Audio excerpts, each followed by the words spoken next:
For thousands of years, Zen masters have whispered gentle truths about the art of letting go. They spoke not of escape or indifference, but of freedom, a quiet kind of peace that comes when we stop holding on so tightly. These are not complicated ideas or distant dreams. They are simple teachings, meant for hearts that have grown tired of carrying too much. Before we begin, take a moment to notice where you are. Feel the ground beneath you, the air around you, the rhythm of your own breath. There is no need to rush or to try to understand everything at once. Just allow the words to settle softly within you, like falling leaves finding their place on still water. As we move together through these Zen stories, you may find that peace doesn't need to be chased or earned. It has always been here, waiting quietly beneath your worries, beneath your thoughts, beneath the noise of everyday life. Each story you'll hear tonight is a doorway, opening towards stillness. Some may touch you like a warm breeze, others may linger like the echo of a temple bell. All of them carry the same message. When you release your grip on what was or what should be, peace finds its way to you. So, breathe in deeply, let your shoulders soften. There is nothing you must fix, nothing you must figure out. With every breath, the weight of yesterday begins to fade. You have already arrived. Now, let us begin the journey. If you let go, peace will find you. A young monk once came to his master with a troubled heart. Though he had spent years in the temple chanting, meditating, sweeping the courtyards, and studying the sacred texts, something within him remained unsettled. He followed every rule with discipline, yet peace felt distant, like a bell ringing faintly from across a valley. One evening, after meditation, the monk found his master sitting quietly in the garden. The night air was cool, and the sound of water trickled softly from a nearby fountain. The master sat beneath a lantern, pouring himself a cup of tea, the steam rising gently in the dim light. The monk bowed deeply and said, "Master, I do not understand. I do everything that is asked of me. I rise early, I meditate, I serve, I pray, and yet my mind feels restless. My thoughts chase one another even in silence. Why can I not find peace?" The master lifted his eyes, calm and patient. "Sit," he said softly. "Would you like some tea?" "Yes, master," the monk replied. The old man poured tea into a small clay cup. He filled it to the brim, but he did not stop. The tea spilled over the rim, flowing onto the table and down onto the ground. "Master," the young monk cried, "the cup is full, it cannot hold any more." The master set the teapot down, his eyes kind and knowing. "Like this cup," he said, "you are full of yourself, full of your learning, your efforts, your ideas of what peace should be. How can I pour peace into you when there is no room left for it to enter?" The monk stared at the spilled tea, feeling a heat rise in his chest, not anger, but realization. He bowed his head in silence. They sat together for a long while, saying nothing. The sound of crickets filled the garden. Finally, the master spoke again. "You meditate," he said, "but your meditation is crowded. Your thoughts sit with you, shoulder to shoulder, whispering their opinions. You are busy even in stillness. You have made peace into another goal to be reached, another thing to grasp." The monk looked down. "I only wanted to be a good student," he said quietly. "I thought if I practiced harder, I would earn peace." The master smiled gently. "Peace is not earned. It is revealed when you stop filling yourself with what you think it should be. A cup that is full cannot receive, but when it is empty, it can hold the universe." That night, the monk returned to his room and sat in the dark. He listened to his own breath. He noticed how thoughts came and went, some about the past, some about the future, but he did not try to stop them. He simply watched. For the first time, he did not chase after peace.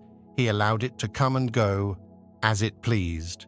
Days passed, and something in him began to shift. When he swept the courtyard, he noticed the sound of the broom, the rhythm of each motion. When he washed his bowl after meals, he felt the water against his skin, cool and clean. When the temple bell rang, he listened not for meaning, but for sound. One morning, the master found him sitting beneath a tree by the pond. His posture was relaxed, his face soft. "You seem different," the master said. The monk smiled faintly. "I no longer fight my thoughts, master. I let them pass, like clouds moving across the sky.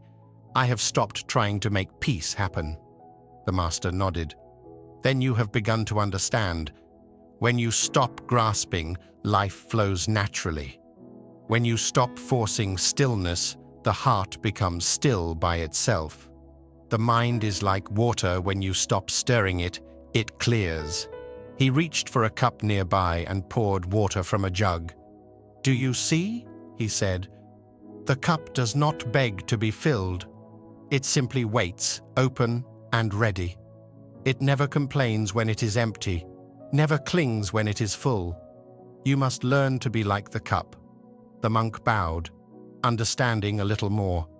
From that day forward, his practice changed. He no longer rushed through rituals or measured his progress. He no longer compared himself to others.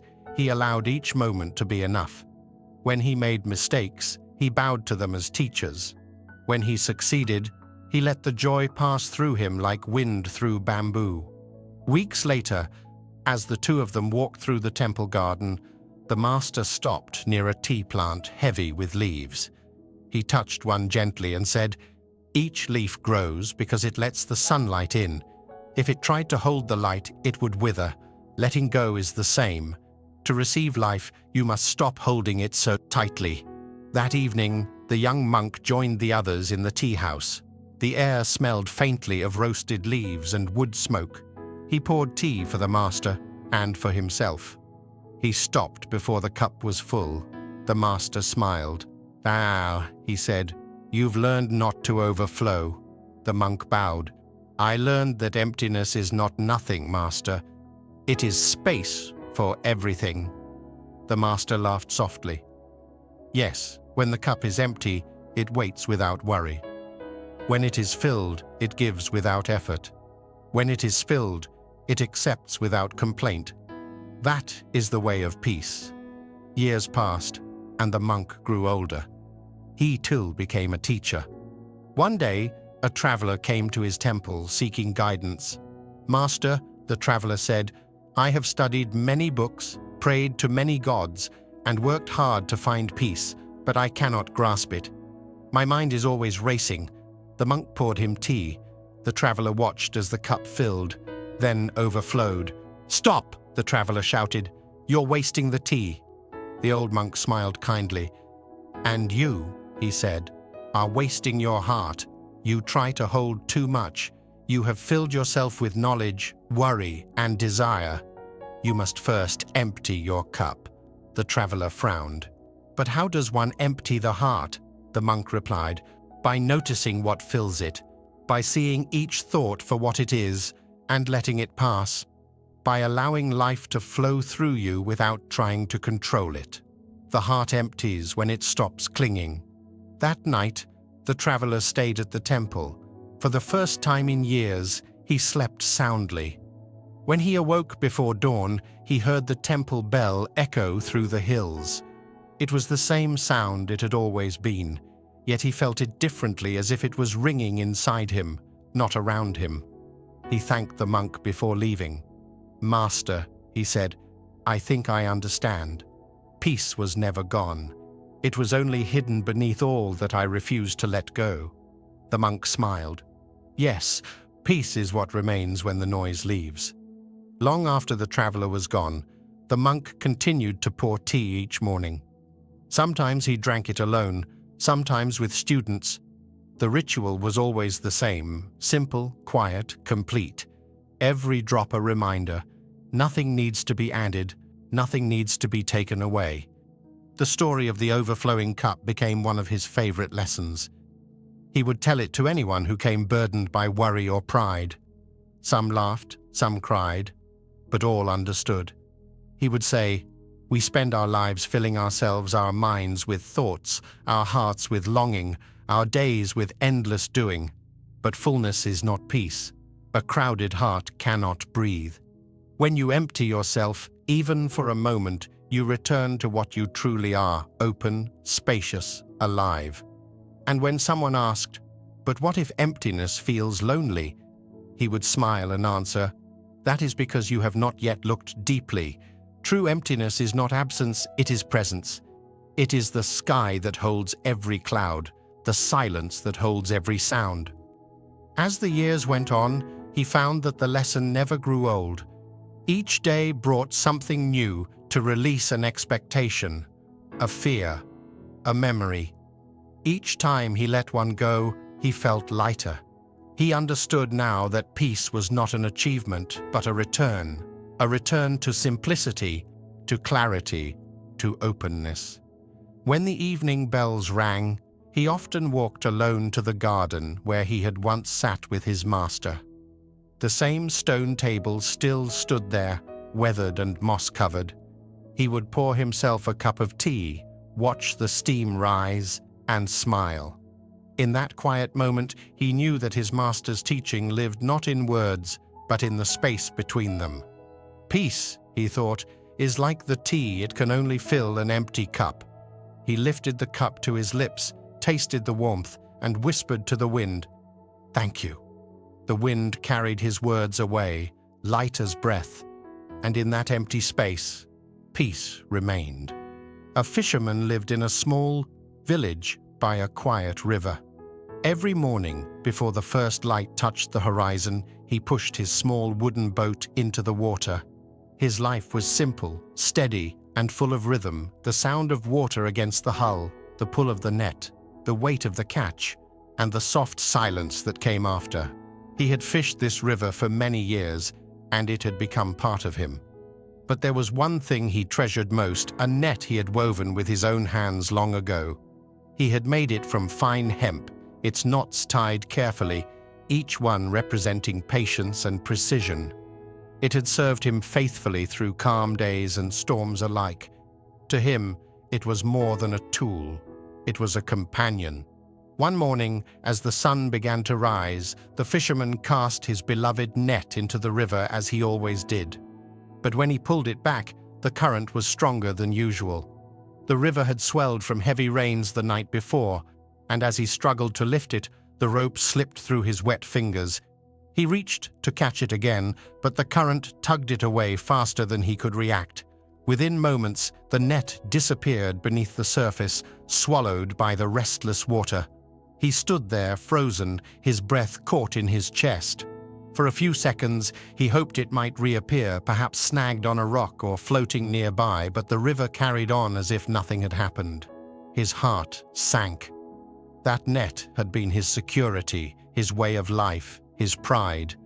Without it, he felt lost, as though part of himself had been taken by the water. He searched the banks up and down, wading through reeds and slippery stones, calling out to the river as if it could return what it had taken. He plunged his hands into the cold water, diving again and again, each time coming up empty. Hours passed. The sun climbed high and the heat pressed down on his back. His arms ached, his breath grew short, and his mind was a storm of frustration. "Why did this happen?" he shouted at the river. "I've given you my whole life. Why would you take from me what I love most?" The river gave no answer. It simply flowed, as rivers do. By late afternoon, exhaustion replaced anger. He sat on the bank, staring at the rippling water. The river glistened under the fading sun, indifferent to his sorrow. He had searched for so long, but the harder he tried, the further peace seemed to drift away. As darkness fell, the fisherman built a small fire beside the water. He roasted a few fish caught with a spare hook and line.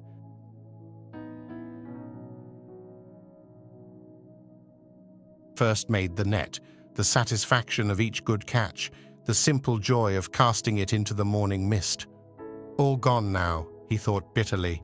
When the fire burned low, he felt the weariness of the day settle into his bones. The river, once roaring, was calm again under the night sky. The moon rose, silver and full, laying a long ribbon of light across the water. The fisherman, too tired to move, simply sat and watched. Something inside him began to soften. For the first time that day, he stopped thinking about what he had lost. He stopped struggling against what had already happened. The river whispered softly in the night, and he listened. The wind brushed his skin, cool and gentle. He watched how the moonlight trembled on the moving water, never still, yet always whole. In that quiet, his breath slowed. His anger melted away, replaced by something lighter, quieter. He realized that the river had always taken and returned things in its own time: branches, leaves, reflections, even fish.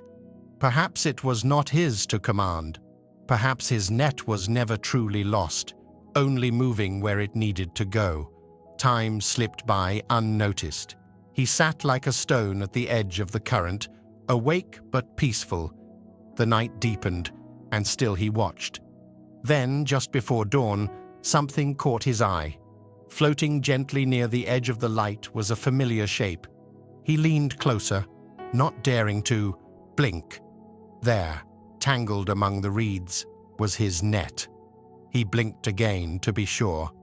It was torn in places, its edges frayed, but it was unmistakably his. Slowly, he waded into the water and pulled it close. The net was heavier now, soaked and worn, yet he felt no disappointment, only gratitude. He washed it carefully, spreading it on the rocks to dry in the soft light of morning. The fisherman sat beside it for a long time, staring at the net, then at the river. He realized that the river had not taken his net away as punishment, nor returned it as a reward. It had simply moved in its natural way. The loss and the return were part of the same rhythm. He smiled quietly, understanding something he had never seen before. Peace, he thought, comes like this only when we stop chasing it. In the days that followed, the fisherman's life returned to its rhythm, but something in him had changed. He no longer rose each morning with anxious energy or fear of losing what he loved. When he cast his net, he did it with ease, without attachment to what might come. Some days the catch was generous, other days meager, but he accepted both as part of the flow. He began to see the river differently. Before, it had been something to work against, a force to control, to conquer, to extract from. Now, he saw it as a companion, always changing, always alive. When storms came and the water rose, he no longer cursed it, he waited. When the current grew calm, he moved with it. One evening, a young man from the village came to him, carrying a newly made net. "Teach me to fish," the boy said eagerly. The fisherman smiled and agreed. Together they rowed out to the middle of the river. The boy was impatient, casting and pulling the net too quickly, frowning each time he caught nothing. The fisherman watched quietly for a while before saying, "You are like I once was, always searching, never seeing." The boy looked puzzled. "What do you mean?" "You cast the net again and again," the fisherman said. "But your mind is not in the river. It is already thinking of what you might catch, or whether you will fail. When you chase the fish, they scatter. But when you become still, they come to you." The boy frowned. "But how can I be still and still catch fish?"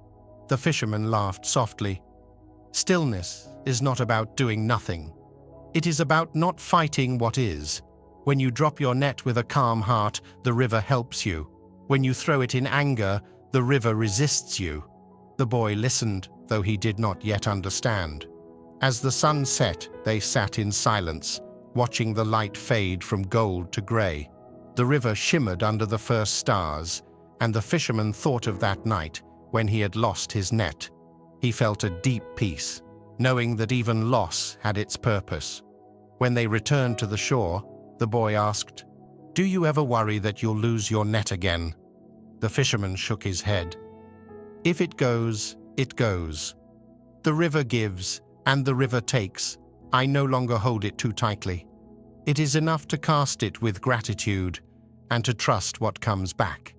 That night, the fisherman slept deeply. His dreams were filled with flowing water, endless and calm. Years passed, and the fisherman grew old. His hair turned white, and his hands became lined from years of labor. Yet his eyes remained bright and clear, like the surface of the river on a still morning. One autumn evening, when the air was cool and the leaves began to fall, a traveler stopped by his small hut. The traveler was weary and troubled. "Old man," he said, "I have been searching all my life for peace, for success, for happiness. I chase one thing after another, but I never find what I'm looking for. My heart is as restless as the wind. Can you tell me how to find peace?" The fisherman poured him a cup of tea and smiled. "You remind me of myself long ago. Sit with me and I'll tell you a story." He told the traveler about the day he lost his net, the searching, the exhaustion, the anger, the moment he finally sat down and stopped fighting. He spoke of the moonlight on the river and how peace came not when he found the net, but when he stopped needing to. The traveler listened silently, his eyes fixed on the flames of the small fire. When the story ended, he said softly, "So the river gave it back to you when you stopped searching?" The fisherman shook his head.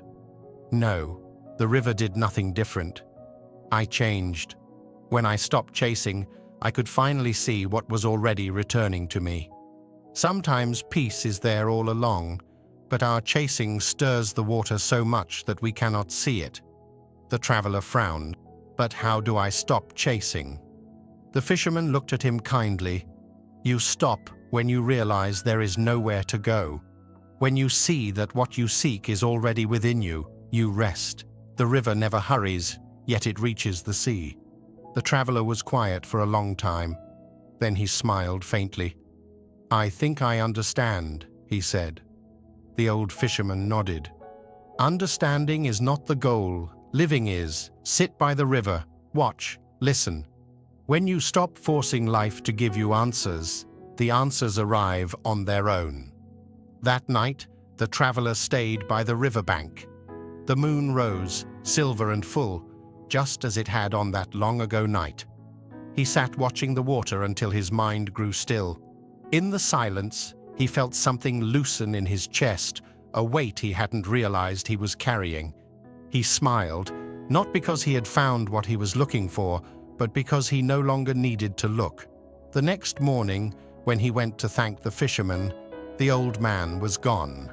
The hut stood empty, the door open, the fishing net neatly folded by the riverbank.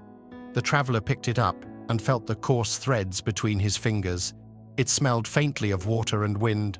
He set it down again and whispered, "Thank you." The river flowed on, endless and serene. Peace, like the fisherman's net, does not come through striving. It appears when striving ends. The more we chase it, the more it slips away. But when we sit still, when we allow the river of life to flow as it will, peace drifts quietly back to us, gentle as moonlight on moving water. And in that moment, we see the truth that Zen masters have known for centuries. What we lose is never truly gone. When we stop chasing, it returns in its own time, carrying the calm of the river itself. Peace was never hiding from us. We were only stirring the water. In a quiet monastery surrounded by mountains, there lived a monk known for his extraordinary talent with a brush. He was called Shinyo, which meant heart of truth. Before he had taken his vows, he had been a painter in the city, famous for the grace of his lines and the harmony of his colors. When he joined the monastery, he brought only one thing with him: his finest brush, made of soft horsehair and carved from sandalwood. To him, this brush was more than a tool. It was the bridge between the inner world of spirit and the outer world of form. With it, he painted scrolls for meditation halls, scenes of nature, and portraits of the Buddha that seemed to breathe with life. Every monk admired his art. and even travelers from distant villages would come to see his paintings. One day, the abbot asked Shinyo to paint a great mural on the wall of the temple's meditation hall, a painting that would capture the spirit of enlightenment itself. It would be the largest work of his life. For weeks, he meditated before even touching the wall. He studied the movement of clouds, the stillness of stones, the way bamboo bowed and rose again. He wanted the mural to express something beyond beauty, the quiet truth that lives inside all things. Finally, when he was ready, he prepared his paints with care. He cleaned his brush and bowed before the blank wall. Then, with slow, graceful strokes, he began to paint. The first lines flowed easily, mountains rising into the mist, a river winding through them, trees leaning softly with the wind. The other monks would often pause by the doorway to watch him. It seemed as if his brush moved by itself, guided by something unseen. Days passed, then weeks. The mural grew, each section alive with energy. Yet as the work neared completion, Shinyo began to feel a quiet pressure in his heart. He wanted this painting to be perfect, more perfect than anything he had ever done before. This, he thought, must be his greatest offering to the Buddha, to the temple, to the world. But with every stroke, the desire for perfection grew stronger. His movements became slower, more cautious. He began to hesitate before touching the wall. When the line wasn't exactly how he wanted it, he would scrape it away and start again. Soon his joy was replaced by tension. One evening, after a long day of work, he noticed a single detail that didn't seem right, the curve of a wave, slightly off. He leaned closer, adjusted his brush, and pressed harder to correct it. Suddenly, with a sharp sound, the handle of the brush snapped in two. He froze. The bristles hung limp, half of the handle still in his hand. The brush that had painted his life's work lay broken in silence. For a long time, Shinyo didn't move. His heart sank like a stone.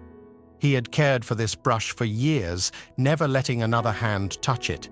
And now, when he needed it most, it was gone.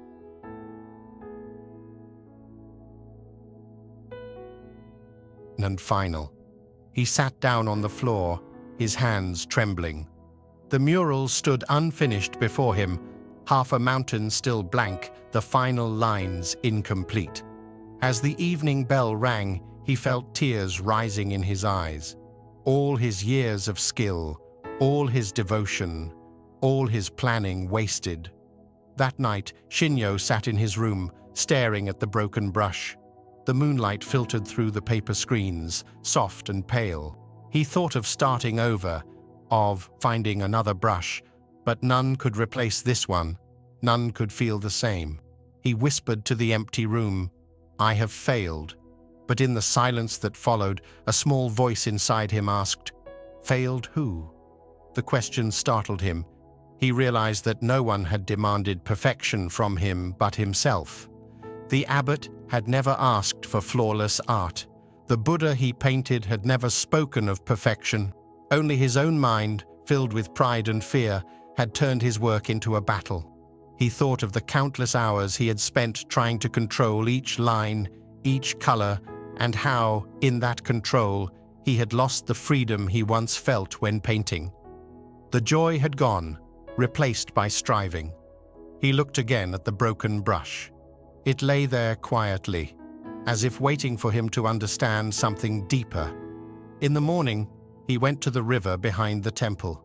The dawn air was cold and fresh.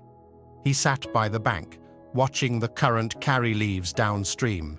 The river moved effortlessly, never perfect, never wrong. A leaf floated past, then a twig, then a petal. Nothing clung, nothing resisted. He picked up a small twig from the ground, thin and rough.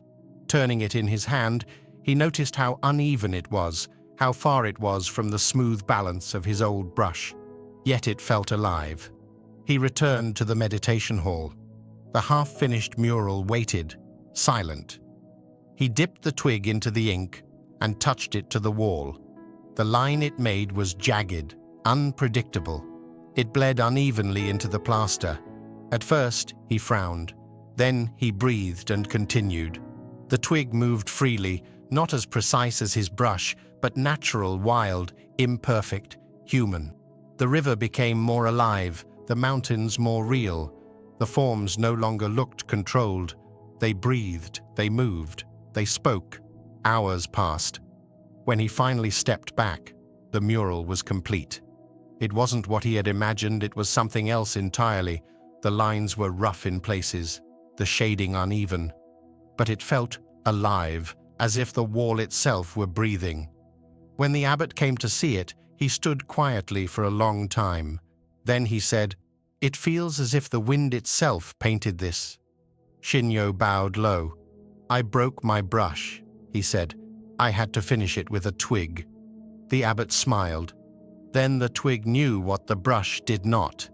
That night, the painter sat again by the river, feeling lighter than he had in years. He realized that the mural's beauty came not from perfection but from surrender. The broken brush had freed him from himself. For many days afterward, monks from nearby temples came to see the painting. Some praised its simplicity, others its power. But Shinyo only smiled. He knew the true masterpiece wasn't on the wall, it was the stillness that had returned to his heart. Years later, when students asked him about the mural, he would tell them, "The day I broke my brush was the day my art began to breathe." He explained that perfection, like a chain, binds the spirit. When we strive too hard to make things flawless, we close the door to life's natural rhythm. Perfection, he would say, is a prison built from the fear of being wrong. But life itself is not afraid of imperfection. It moves, it changes, it cracks, it grows. He often told a story to his younger students. Once, he said, a flower tried to bloom perfectly.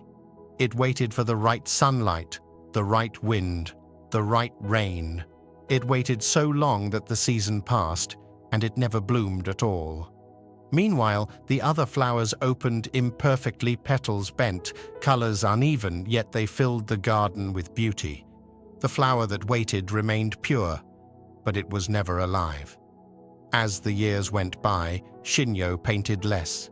He spent more time teaching and tending the gardens. But every now and then, he would pick up a stick, dip it into ink, and paint on scraps of paper or stones.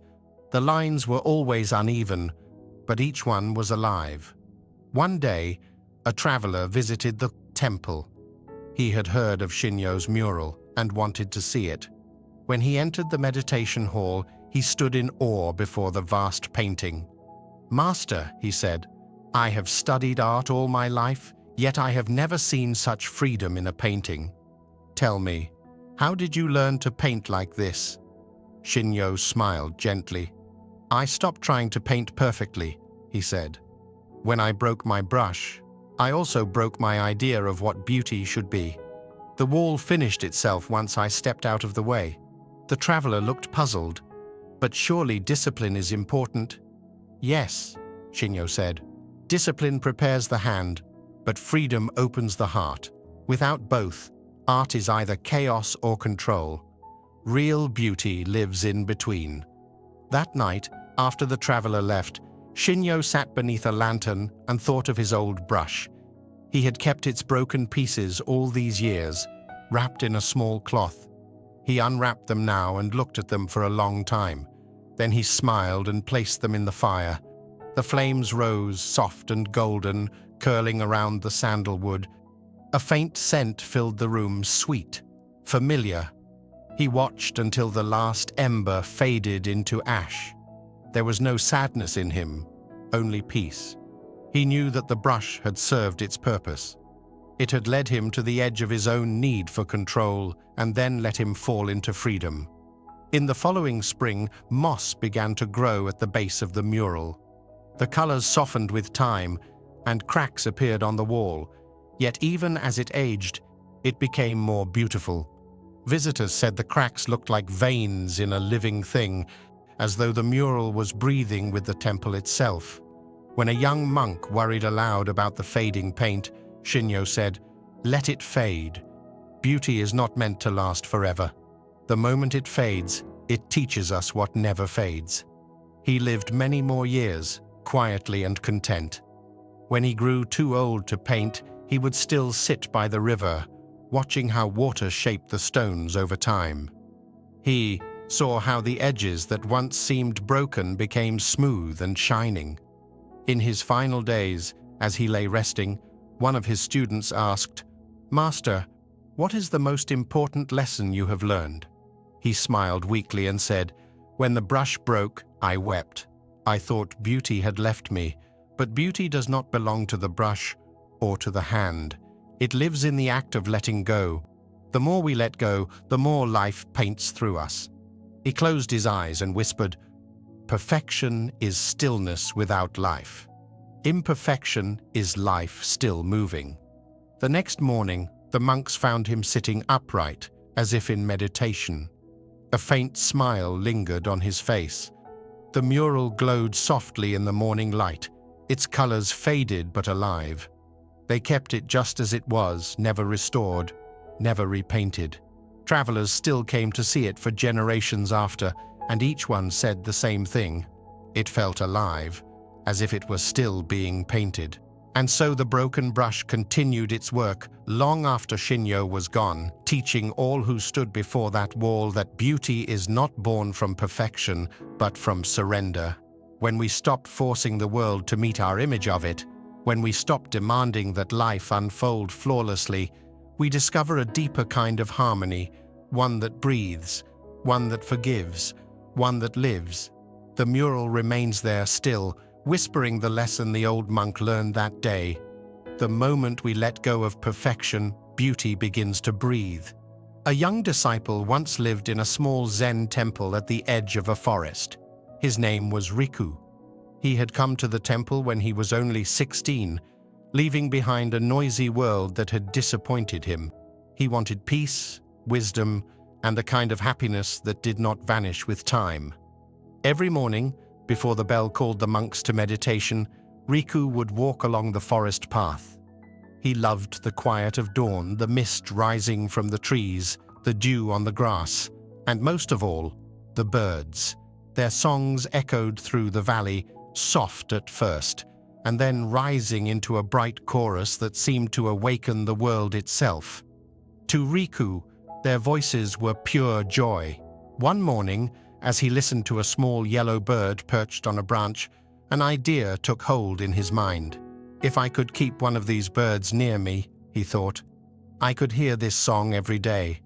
It would remind me of beauty even on difficult days. The thought seemed harmless, even kind. So he decided to catch one. He spent the next few days making a small bamboo cage. He worked carefully, shaping each piece so it would not hurt the bird. When he was finished, he admired it proudly. "It is not to imprison," he said to himself, "it is to protect." The next morning, he set a few grains of rice beneath a tree and waited. The yellow bird returned, as it often did, hopping close to the food. Riku held his breath, moved gently, and with a quick motion of his hands, caught the bird inside the small cage. At first, he was overjoyed. He spoke softly to the little creature, offering water and more rice. "Now you can rest," he said. "You will never be cold or hungry again." The bird fluttered its wings, uncertain, then grew still. That night, Riku placed the cage beside his sleeping mat. He listened for the bird's song, but it made no sound. "It must be tired," he thought. "Tomorrow it will sing." But morning came, and still the bird was silent. The forest outside was filled with music, but inside the small cage, there was only stillness. Riku frowned and said, "Perhaps it needs time to get used to me." He tried to speak gently to it, to comfort it, but the bird only looked back at him with dark, unblinking eyes. Days passed, and the bird remained quiet. Riku began to worry. He gave it fresh water and food, moved its cage into sunlight, then into shade, hoping something would help, but nothing changed.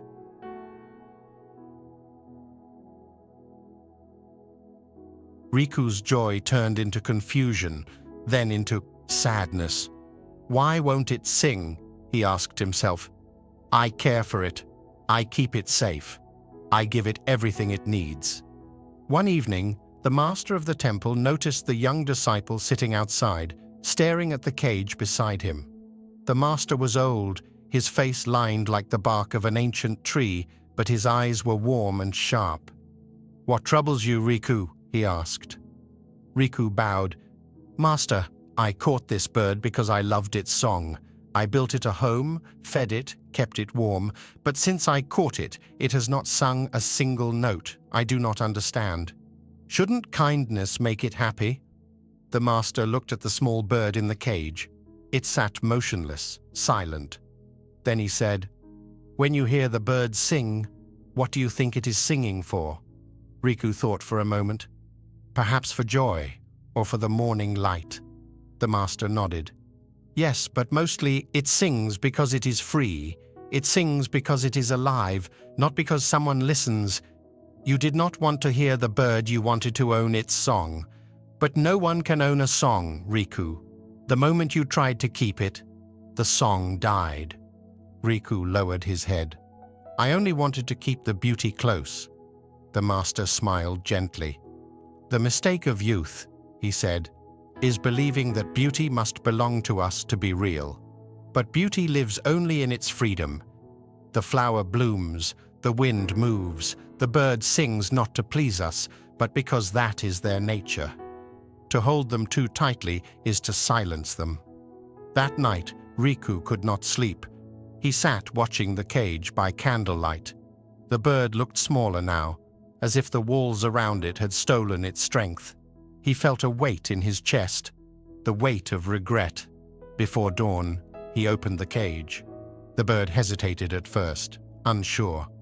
Then, with a small flutter, it stepped to the edge, spread its wings, and flew into the dim morning sky.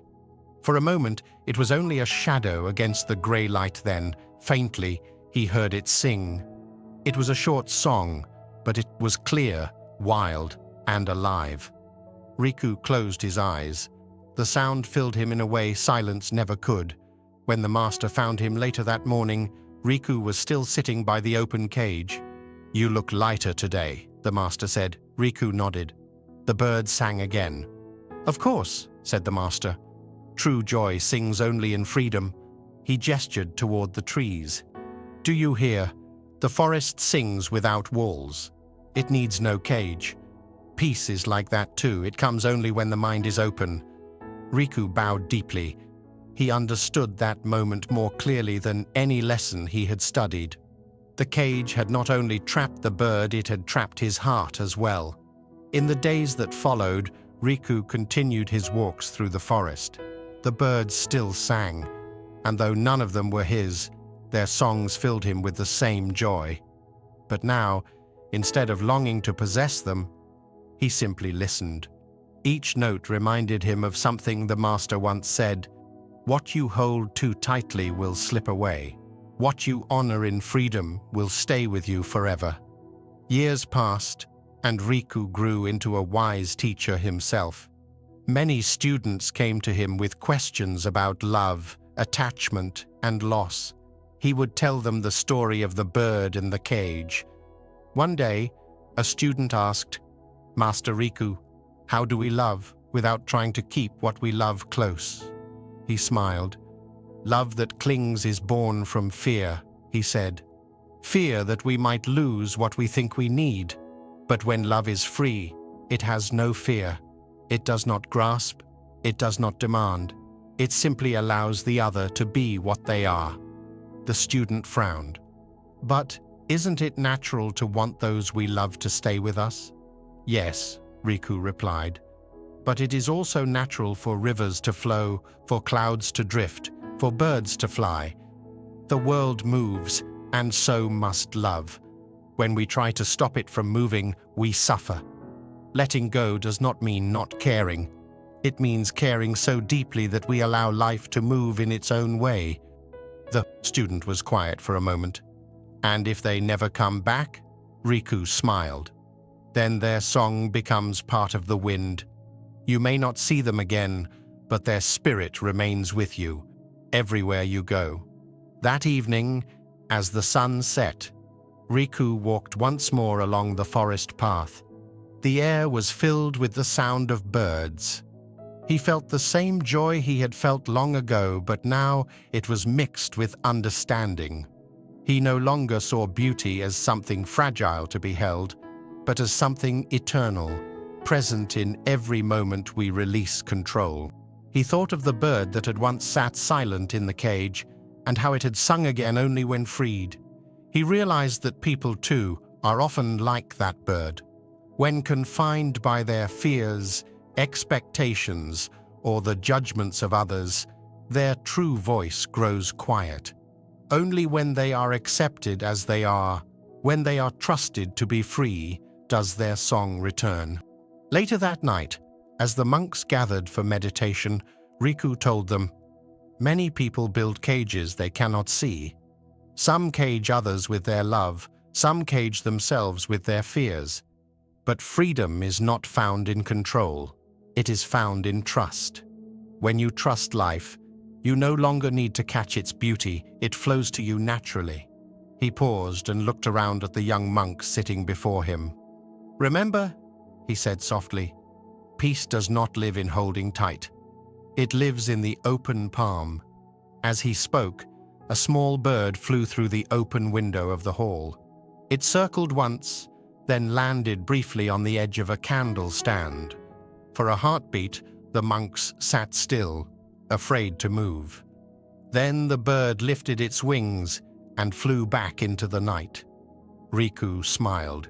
"See," he said quietly, "even the bird knows when to come and when to go. It is not ours to keep, but its visit leaves the room brighter." The monks watched the moonlight streaming through the window. None spoke. The silence was full, peaceful, alive.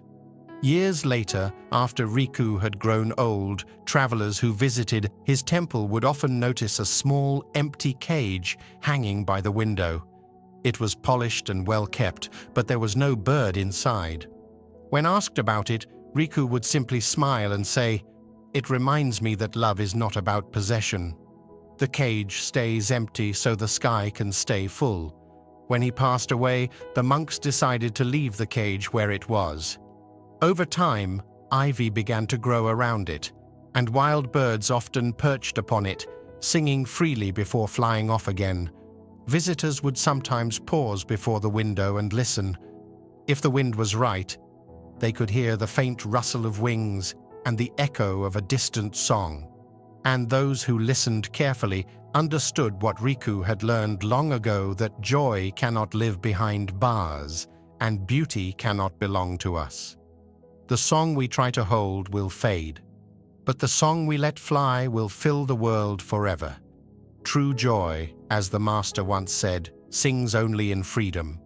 And when we free what we love, people, moments, memories, even our own hearts, we hear that song again. Not from the cage, but from the open sky. High above the earth, in a sky soft and endless, a single raindrop clung to the edge of a cloud. Around it, thousands of other drops shimmered in the pale light, gliding freely within the mist. But this one was afraid. It looked down at the world far below the mountains, rivers and valleys, and trembled. "What lies beneath?" it whispered. "The earth," said an older drop nearby, smiling gently. "The great ocean waits for us." The little raindrop shivered. It looked so far. "What if I fall and disappear?" The older drop laughed softly. "You will not disappear, you will return." But the little one did not understand. For many days the cloud drifted gently over the world. The wind carried it through sun and shadow, over forests and seas. Each time thunder rumbled and the other drops leapt joyfully into the open air. The little raindrop stayed behind, clinging tightly to the soft edge of vapor.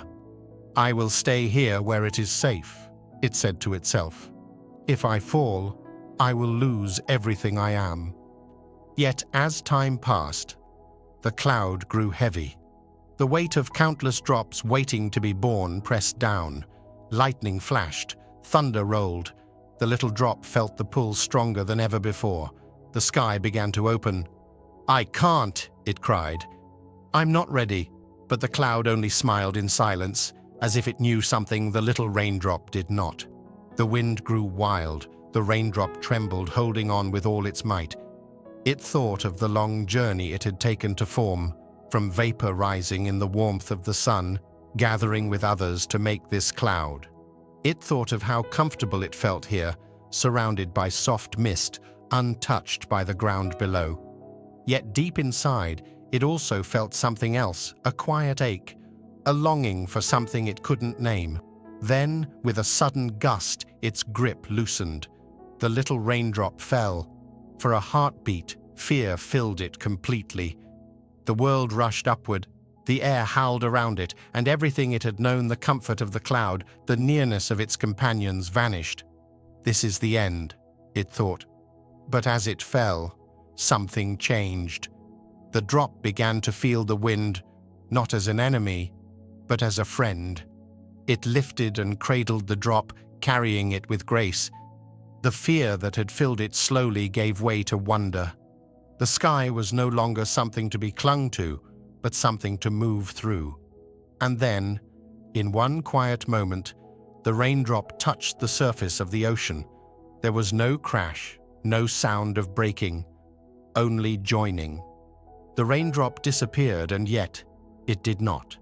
It became part of something vast, beyond imagination. It moved with waves that stretched farther than sight. It danced with the currents and reflected the light of the Sunday. For the first time, it felt no boundaries. It was still the drop, and yet it was everything. Time passed in stillness. The ocean breathed in tides, rising and falling with the moon. The drop floated freely, at peace. Then one day, warmth began to lift it once more. The sun drew it upward, turning it into mist, light as air. It rose again toward the sky, joining other drops to form another cloud.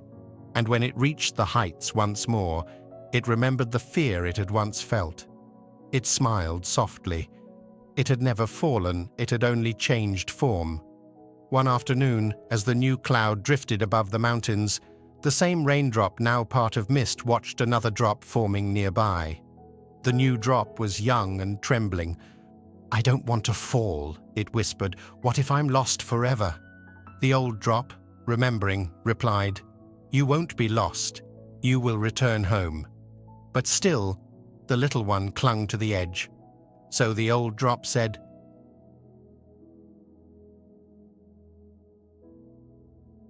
"In your path. You are not meant to stay here. You are meant to flow." The young drop looked uncertain. "But what if I stop being me?" The old drop answered, "You are not what you think you are. You are not the shape you take. You are the water itself, and water never truly ends." Down below, a monk was sitting by the sea, watching the waves roll in and out. He had been meditating there since morning, observing the rhythm of the tide. Each wave rose, shone for a moment, and fell again into the vastness. He thought of his own life, the years that had risen and fallen, the people he had met, the things he had lost. He smiled softly, for he saw in the sea a mirror of himself.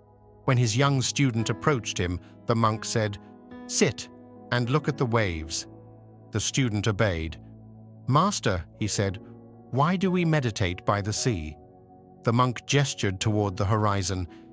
"Because the sea never resists the waves, it allows them to come and go, and yet it remains. When you understand that you are the sea, not the wave, fear ends." The student frowned. "But I feel small. I am not the sea." The monk smiled. That is what the raindrop once thought.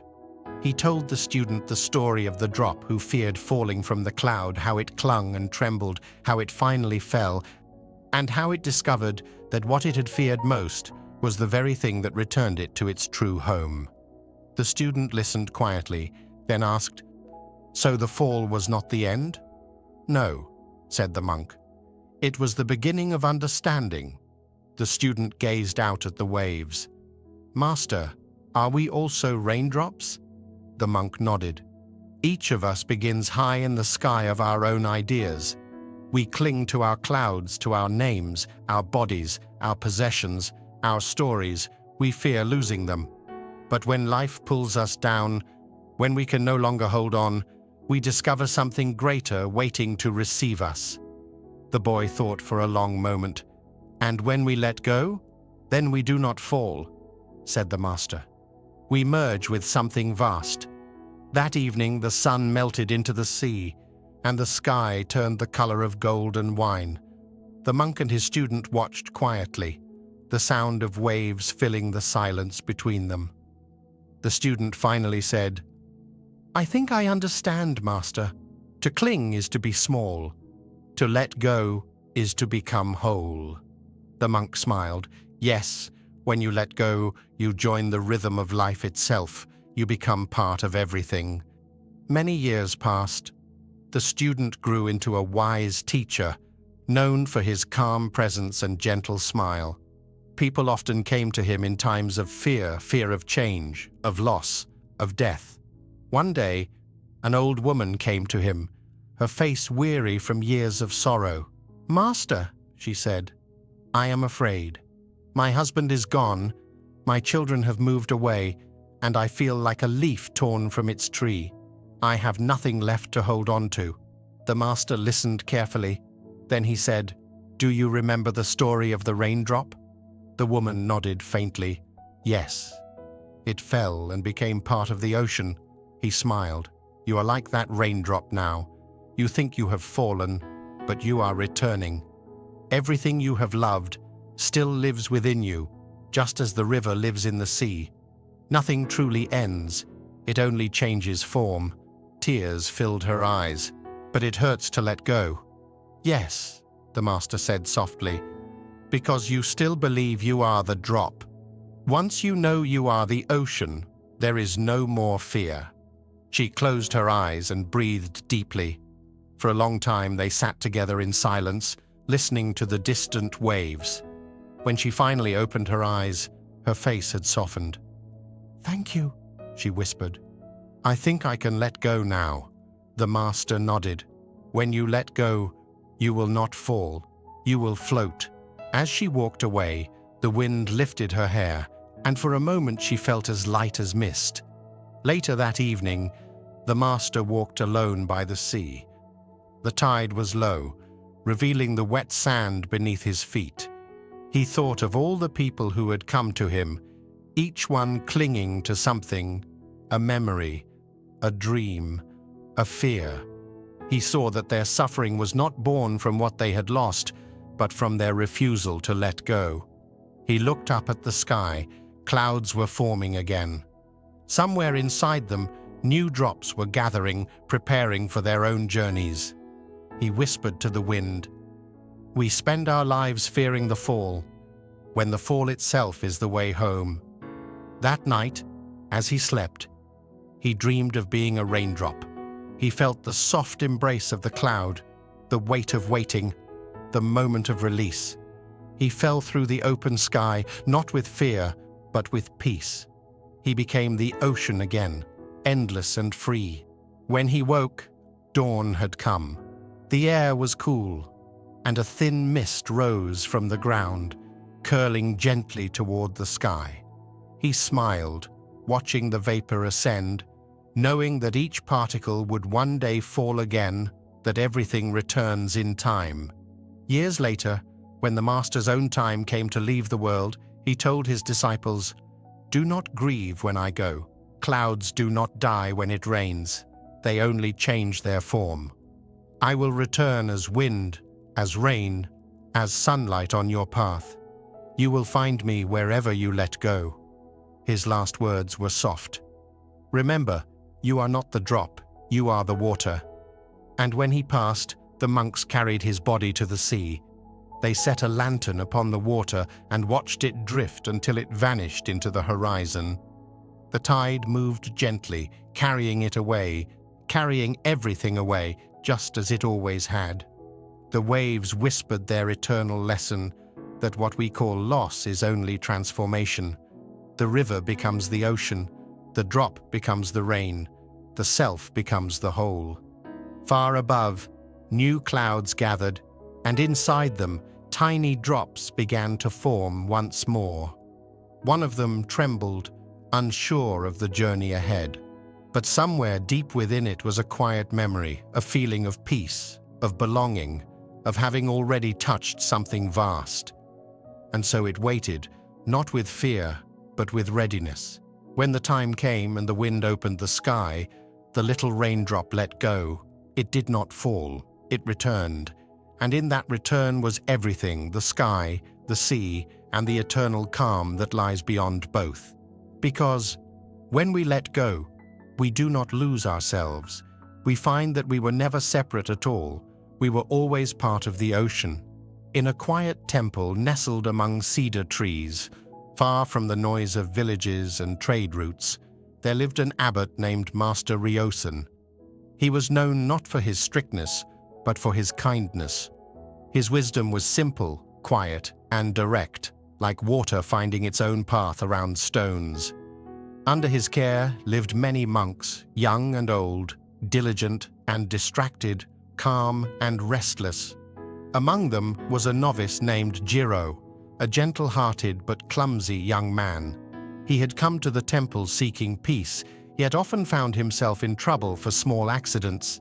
He spilled water during chores, forgot prayers, and once even knocked over an inkstone during morning study. But Master Ryosen never scolded him. Instead, he would smile softly and say, "When the cup tips, tea learns to flow." The other monks didn't always understand their master's patience. They whispered that the abbot favored Jiro. But the truth was simpler. Ryosen saw something in the boy, a sincere heart trying its best to awaken. In the abbot's quarters stood a porcelain bowl unlike any other in the temple. It was pale blue, its surface etched with a delicate pattern of cranes. The bowl had been a gift from the abbot's own teacher many decades ago, passed down through generations of masters. It was used only during morning tea. Every monk respected it deeply. None dared to touch it except the abbot himself. One morning, Master Ryosen called for Jiro. "Today," he said, "you will bring my bowl for tea." Jiro froze. "Me, Master? But I might drop it." The abbot smiled. "Then hold it with care." With trembling hands, Jiro bowed and went to fetch the bowl. His heart pounded as he entered the abbot's quarters. The morning light streamed through paper windows, falling across the porcelain surface. It seemed to glow with quiet dignity. He lifted it slowly, as though holding a piece of the sky. Step by step, he walked toward the garden where the abbot waited beneath the maple tree. But just as he reached the veranda, his foot caught the edge of the wooden step. The bowl slipped from his hands. There was a sharp sound, soft yet final. The porcelain shattered on the floor. Pieces scattered like fragments of frozen light. For a long moment, everything was still. Jiro stood frozen, his breath caught in his chest. His mind went blank, then filled with dread. The world seemed to narrow until all he could see were the broken pieces glinting in the sunlight. He fell to his knees. His throat tightened. He wanted to gather the shards, to fix them somehow, to undo what had happened, but it was too late. When Master Ryosen entered the room, Jiro bowed low, his forehead nearly touching the ground. "Master," he whispered, "I am so sorry. I broke your bowl, the one from your teacher. I was not careful enough." The abbot stood silently. His eyes moved from Jiro to the pieces on the floor. Then, slowly, he smiled. "Ah," he said softly, "then the bowl is free too." Jiro looked up, confused. "Free, Master?" Ryosen knelt beside the broken pieces. "Yes," he said, picking up one gently. "For many years this bowl has been bound by our care, by our fear of losing it. Every monk looked upon it with reverence, but also with tension. They thought, it must not break." He placed the shard back down and continued, Now it has fulfilled its purpose. It has lived its life as a bowl, and now it is free to be something else. Why should we mourn that? Jiro's eyes filled with tears. But it was precious to you. The master nodded. Yes, it was. But not because of what it was made of. It reminded me of my teacher, of lessons learned long ago. Yet my teacher is not in this bowl. He is here. He touched his chest. And here. He gestured to the air. The bowl was only ever a vessel. It carried tea, and it carried memory. Now it carries a lesson. He looked at Jiro kindly. And perhaps it carried you, too. The young monk bowed deeply. I don't deserve your kindness, master. Ryosen smiled. You didn't break the bowl out of carelessness. You broke it by living. Everything that lives breaks one day. What matters is not the breaking, it is what remains open afterward. That night, the temple was quiet. The moonlight spilled through the windows like water. Jiro could not sleep. He kept seeing the bowl fall, hearing the sound of its breaking. But the more he replayed it, the more he remembered his master's face, calm, gentle, untroubled. The next morning, as he swept the garden, he found Master Ryosen kneeling near the bamboo fence, gathering small fragments of the broken bowl from the dirt. Master, Jiro said softly, shouldn't we throw them away? The abbot shook his head. We will return them to the earth. Everything comes from dust and returns to dust, even porcelain. He dug a small hollow in the soil, placed the pieces inside, and covered them gently with sand. The bowl will rest here, he said. One day, rain will wash over it, the sun will warm it, and the earth will carry it onward. Jiro watched, feeling a deep peace settle in his chest. Master, he asked after a long silence, were you not attached to it at all? Ryosen looked up, smiling faintly. Attachment is like holding water in your hands.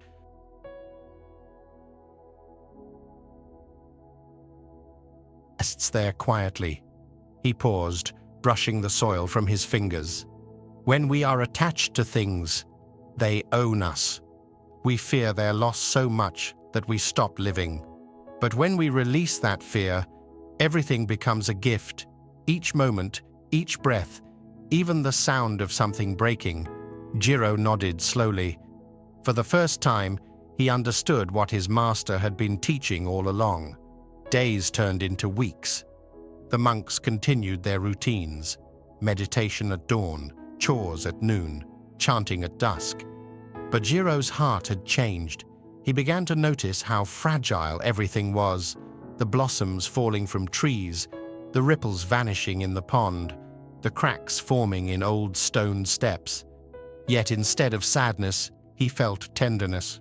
One evening, as the monks ate supper, the abbot lifted his simple wooden bowl and said, when we eat, we often think only of filling ourselves. But the bowl teaches us emptiness. It serves by holding, and when it is empty, it waits. The true purpose of a bowl is not to last forever, it is to serve completely. Jiro thought of the broken porcelain and smiled quietly. Years passed, and the story of the broken bowl became a quiet legend among the monks. It was told not as a tale of carelessness, but as a lesson about impermanence. New students who joined the temple would sometimes ask, is it true the abbot once forgave a monk for breaking his teacher's bowl? The older monks would nod and say, he did not forgive him, he thanked him. One day, long after the incident, a traveling scholar came to visit the temple. He had heard of Master Ryosen's wisdom and wanted to speak with him. During tea, the scholar noticed a small, rough clay bowl in front of the master. Its surface was uneven, its shape imperfect. Forgive me, master, he said, but surely a man of your position would use finer vessels than this. Ryosen smiled. Once, I had a very fine bowl, he said. It was perfect, smooth, beautiful, and irreplaceable. I treated it with great care. And then, one day, it broke. The scholar frowned. That must have been terrible. Not terrible, said the abbot. Liberating. Liberating, Ryosen nodded. Before it broke, I was its servant. I feared each moment I held it. After it broke, I was free. Now, I drink from this humble clay bowl, and every sip tastes the same as before. The tea has not changed, only my mind. The scholar bowed deeply. I understand, Master. Attachment is the true burden. Ryosen smiled again. Yes, we think attachment gives meaning, but it gives fear. When you let go, everything remains meaningful without needing to stay. When the scholar left, Jiro approached his master and said, I think I finally see the truth of your bowl. When it broke, it did not lose its value. It taught us what cannot be broken. Ryosen looked at him warmly. Exactly. The bowl's beauty was never in its perfection, but in its purpose. It held tea. It brought people together. And even in its breaking, it continued to teach. That is true perfection, something that never stops giving, even after it changes form. As the years passed, the abbot grew older. His hair turned white, his movements slower, but his eyes remained clear and bright. One winter, he fell ill and took to his bed.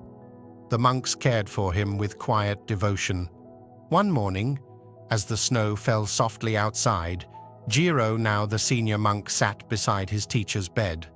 Master, he said softly, you once told me that everything breaks in its time. I'm afraid that your time is near. Ryosen smiled faintly. Yes, Jiro. The body too is a bowl. It carries the spirit for a while, then it cracks, and the spirit is poured back into the great ocean. Tears filled Jiro's eyes. How do I live without you? The abbot reached out and took his hand. The same way you lived after the bowl broke, by seeing that nothing is ever truly lost. My words, my breath, my love for you, they will remain, not in form, but in essence. He paused to catch his breath. Remember, attachment breaks before things do. When you cling to what must pass, you suffer twice, once in fear and once in loss. But when you let go, even endings become gentle. Jiro bowed his head. Then your bowl was the first teaching. And this, he said through quiet tears, is the last. The abbot smiled. There are no first or last teachings. There is only one truth: everything changes. And that is why it is beautiful. That evening, as the snow deepened, Master Ryosen passed away peacefully. The temple bell rang once, echoing through the mountains. In spring, when the earth thawed, Jiro walked to the garden where they had buried the fragments of the broken bowl. Tiny shoots of grass had grown there, bright and green. He knelt and placed his hand on the soil. He whispered, Master, the bowl has returned to the earth, and so have you. He looked up at the sky, where clouds drifted slowly across the morning Sunday. A deep calm filled him. Years later, when Jiro became abbot himself, he used the same rough clay bowl his master once drank from. Every morning, as he poured tea, he would smile and say to the monks, This bowl will break one day. When it does, do not mourn it. Thank it for its service, and let it go. In its breaking, it will teach you freedom. And so the lesson of the bowl lived on, passed from teacher to student, not through porcelain, but through understanding. In the end, all things bowl, body, memory, are temporary vessels. But what they carry, when held with care and released without fear, becomes eternal. The true master's bowl is not made of porcelain or clay. It is made of awareness, unbreakable, ever-present, free. And when we finally learn to hold without clinging and release without regret, we discover the same truth Master Ryosen saw in that shattered porcelain. Nothing is truly lost, only returned. In a mountain temple far from towns and roads, there lived an old monk named Kenji. He was known throughout the valley not for his sermons or writings, but for the way he walked. He walked slowly, lightly, as though the earth itself welcomed each step. For many years, Kenji had worn the same pair of sandals, simple ones made of woven straw. They had carried him over stone paths, forest trails, and temple floors, polished smooth by time. Every morning, before sunrise, he would slip them on and walk through the misty courtyard to ring the bell that called the other monks to meditation. The sandals were worn and frayed, their edges unraveling, but he treated them with quiet care, never complaining about their age. The younger monks often teased him gently. "Master," they would say, "surely you deserve new sandals. These look ready to fall apart." Kenji would smile and shake his head. "They still remember the shape of my feet," he would reply. "We have walked many miles together. They will tell me when they are ready to rest." And so, season after season, he wore them through winter's frost, through the first blossoms of spring, through the long rains of summer, and through the soft gold of autumn leaves. Each step became a prayer, each journey a quiet conversation between the monk and the path beneath him. One crisp morning, Kenji set out before dawn to visit a neighboring temple across the valley. The air was cool and clear, and the moon still hung low in the sky. He walked slowly, as he always did, breathing in rhythm with the sound of his footsteps. Halfway through his journey, the straps of his sandals gave way. The straw had finally thinned beyond repair. One broke completely, and then the other followed. Kenji stood still on the dirt path, feeling the cool earth against his bare feet. He looked down at the sandals lying before him. For a long while, he said nothing. Then he bent down, picked them up gently, and placed them beside the path. "They have walked enough," he said softly. He took a deep breath, felt the ground beneath his soles, and continued on barefoot. When he arrived at the neighboring temple, a young monk greeted him at the gate. Seeing the elder's bare feet, he gasped, "Master Kenji, where are your sandals? Did you lose them?" Kenji smiled. "No," he said. "I set them free." The young monk looked puzzled. "Free? But don't you need them?" "The road is full of stones." Kenji nodded. "Yes, but the road and I will learn from each other. My sandals serve me well, but everything has its time. Peace comes when we know when something's journey with us is done." The young monk frowned slightly, unsure what the old man meant. Later that day, as they drank tea together, he asked again, "Master, how did you know it was time to let them go?" Kenji smiled gently. "The same way one knows when a leaf must fall, or when a bell must stop ringing. The leaf doesn't cling to the branch, and the bell doesn't try to echo forever. Everything ends when its purpose is complete. The sandals had carried me faithfully through many years. They had fulfilled their purpose. To ask more of them would be unkind." The young monk bowed his head. "But you must miss them." Kenji laughed softly. "Miss them, perhaps. But missing is only another way of holding on.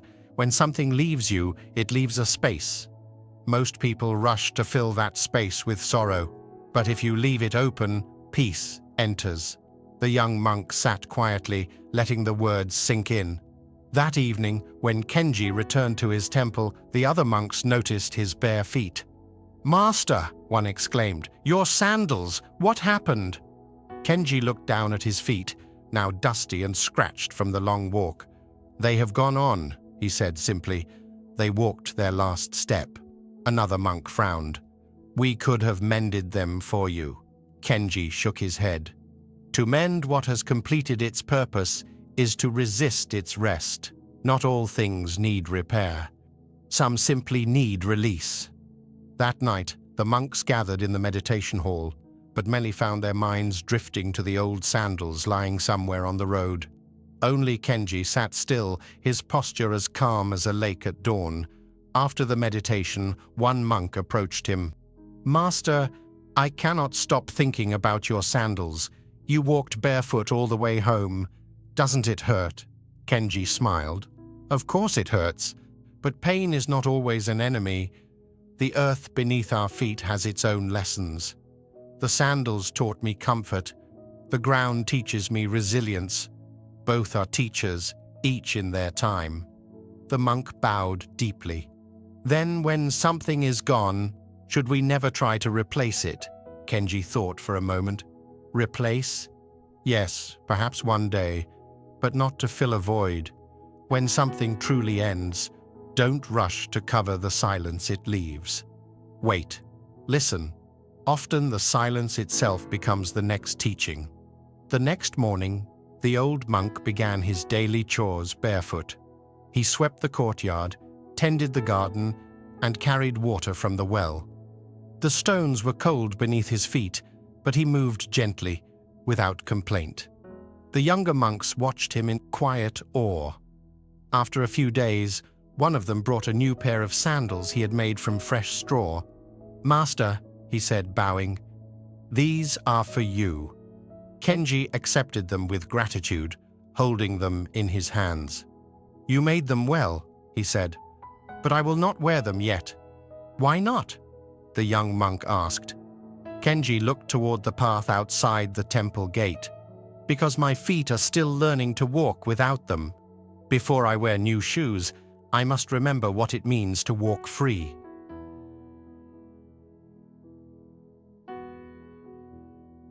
Mud and rain, through heat and frost, until his feet hardened and adjusted.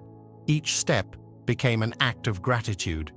One evening, as the sun dipped behind the mountains, a visiting traveler stopped at the temple. Seeing the old monk barefoot, he laughed kindly. "Old man, have you lost your sandals?" Kenji smiled. "No, I lost my need for them," the traveler chuckled. "But why make life harder? The ground is rough, the stones sharp." Kenji nodded. "Yes, but sometimes the softest heart grows on the roughest road." The traveler shook his head in amusement. "You monks always have strange wisdom." Kenji smiled again. "It is not strange. The world is full of teachers. Even worn sandals can whisper truth."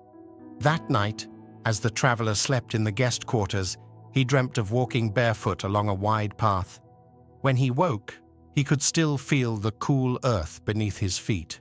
Days later, he left the temple with a lighter pack. Among the things he discarded was an old pair of boots he had carried for years, too tight and too worn to use. As he placed them by the roadside, he remembered Kenji's words. "They have walked enough." Years passed, and the story of the old monk and his sandals spread across the mountains. Travelers who came to the temple would sometimes find Kenji sitting by the garden pond, mending robes or feeding birds. They would ask, "Master, is it true you gave up your sandals and walked barefoot for months?" Kenji would laugh softly. "It is true." "Was it difficult?" they would ask. "At first," he would say, "the stones hurt. The ground burned in summer and froze in winter. But over time, my feet learned what the sandals had once known. And I learned what they had been teaching me all along." And what was that? That everything has a time to serve and a time to rest. Nothing we hold lasts forever, not sandals, not possessions, not even people. The peace we seek comes not from keeping, but from knowing when to let go. He would pause then, his gaze drifting to the pond where fallen leaves floated gently on the surface. "See those leaves?" he would say. "All summer. They clung to the tree, they gave shade, they turned sunlight into life. But now they drift away. The tree does not mourn them. It stands still and waits for new growth." The travelers would leave, feeling as if they had learned something without quite knowing what. As Kenji grew older, his steps became slower. His hair turned silver, and his voice softened with age, but the light in his eyes never dimmed. Even when his body began to ache, he continued his morning walks through the courtyard, barefoot as ever. One spring morning, as cherry blossoms fell like soft snow, a young novice named Taro joined him. They walked together in silence for a while before Taro asked, "Master, aren't your feet tired after all these years?" Kenji smiled. "They are tired, yes, but they are grateful. They have carried me long enough. One day, they too will rest." Taro looked down at the old man's calloused feet. "And when that day comes?" Kenji looked at the horizon. "Then I will thank them for their service, the same way I thanked my sandals." That evening, Kenji sat in the garden watching the sun set behind the mountains. He thought about all that had passed, friends who had come and gone, the sandals that had worn away, the paths he had walked, the seasons that had turned like pages. Nothing had stayed the same, yet nothing had been truly lost. He whispered to himself, "Each thing walks beside us only as long as it must. When it leaves peace behind." Not long after, the old monk became ill. The other monks cared for him tenderly, keeping watch by his side. One night, as the sound of rain filled the temple, Kenji opened his eyes and said softly, "Do you hear it? The rain has walked far enough. Soon it will rest in the earth." The monks leaned closer. "Master, do you have any last words for us?" Kenji smiled faintly. "Yes. Do not be afraid when things wear out your shoes, your strength, even your days. Everything completes its journey. When something ends, bow to it. It has walked enough." When the dawn came, Kenji's breathing had grown still. His face was peaceful, his hands folded over his chest. The monks washed his body, and when they lifted his robe, they saw his bare feet scarred, strong, and beautiful. After the funeral, the monks placed a small pair of handmade sandals beside his shrine. On a strip of paper, they wrote his words, "They have walked enough." And every year, when a monk's sandals wore out, he would leave them by the temple gate instead of mending them. Travelers who passed by would see rows of old sandals resting by the entrance, and they would ask, "Why so many?" The monks would smile and answer, "Because even sandals have a journey. When they are done, we let them rest." Over time, the temple became known as the House of the Peaceful Step. Pilgrims came from far away to walk barefoot across its courtyard, feeling the earth beneath their feet, remembering the old monk who taught that peace is not found in holding on, but in knowing when to let go. And so, long after Kenji's last walk, his wisdom continued to echo in every footstep that touched the temple's ground. Peace is knowing when something's journey with you is done. There was once a monk named Taman who lived in a quiet mountain temple surrounded by a grove of bamboo. The temple was small and humble, with moss-covered stones and a stream that sang softly as it flowed past. Each morning, Tamon swept the paths, tended the garden, and sat beneath the bamboo to meditate. He loved their calm strength, the way they rose straight toward the sky, slender yet unshakable, and how they moved with the wind instead of resisting it. He often thought, the bamboo never fights the storm, yet it survives every season. But Tamon himself was not as gentle as the grove he admired. He had come to the temple as a young man full of will and determination. He believed that enlightenment was something he could earn through effort, by mastering discipline, by sitting perfectly still, by holding himself firm against every distraction. He wanted to become strong, unmoving, untouchable. Each day, he sat longer than the others in meditation. When the temple bell rang for meals, he stayed behind.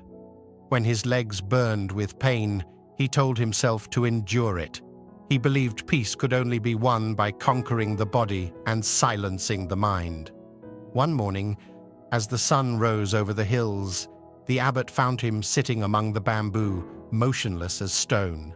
"Tamon," he said kindly, "you have been here since before dawn.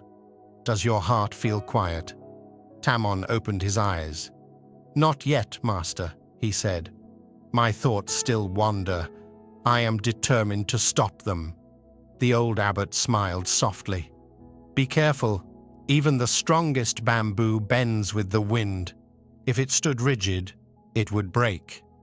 Taman bowed but did not understand.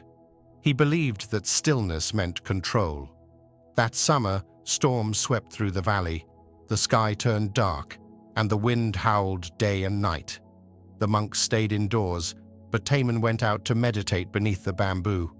He sat cross-legged on the wet earth, spine stiff, eyes closed, while the rain fell around him. The wind grew stronger, bending the bamboo until they brushed against him. One snapped nearby with a sharp crack. Taman opened his eyes. In the dim light, he saw the grove alive in the storm, some stalks bending low, almost touching the ground, others standing stubborn and breaking under the pressure. He sat there, watching. The ones that yielded survived. The ones that refused to move were torn apart. For the first time, Taman saw what his master had meant. His heart softened. He bowed his head to the rain. "To yield is not weakness," he whispered. "It is wisdom." When morning came, the storm had passed. The ground was covered with broken bamboo, yet the grove still stood tall. The bending stalks had risen again, unshaken. Taman stayed among them long after sunrise, quietly absorbing their lesson. When the abbot found him, Taman looked up with calm eyes. "Master," he said, "I finally see. The bamboo that bent now stands tall. The ones that resisted have fallen." The abbot nodded. "So it is with us. The wind teaches what the heart forgets. Strength without softness breaks itself." From that day, Taman's meditation changed. He no longer forced his body to be still or his thoughts to disappear. He sat as the bamboo stood upright, alive, yet open to the wind. When anger came, he let it blow through him. When sorrow rose, he bowed to it. He learned to yield without losing his roots. Over time, peace began to settle within him, gentle as morning mist. Years passed, and Taman became known for his quiet grace. He worked slowly, spoke softly, and smiled often. The monks began to come to him for guidance. One day, a young monk approached him in distress. "Master Taman," he said, "I failed my duty today. I dropped the water jar, and it shattered. I wanted so much to be careful, but my hands were clumsy. Now I feel ashamed." Taman looked at him with kind eyes. "Do you see the bamboo outside?" he asked. The novice nodded. "When the wind blows, it does not curse the storm," Taman said. "It bends and waits. You too must bend. Accept your mistake. Bow to it. Then let it go. If you cling to your shame, it will break you. But if you bow, you will rise again." The young monk wept softly. "But I feel so weak." Taman smiled. "Weakness is when we cannot bow. Strength is when we do." The boy bowed low and left with a lighter heart. That evening, Taman sat once more beneath the bamboo. The moonlight fell across the grove, silver and soft. He listened to the wind move gently through the leaves. It whispered to him of the truth. He had finally learned that peace is not the stillness of stone, but the calm that sways with life. Many years later, after his master passed away, Taman became abbot of the temple. People came from distant places to hear his wisdom. One day, a samurai arrived, seeking counsel. "Master," he said, bowing deeply, "I have lived by strength all my life. I do not fear battle, yet I cannot sleep. My heart is full of tension. Teach me peace." Taman led him to the bamboo grove. The wind was gentle that day, the stalks swaying like dancers.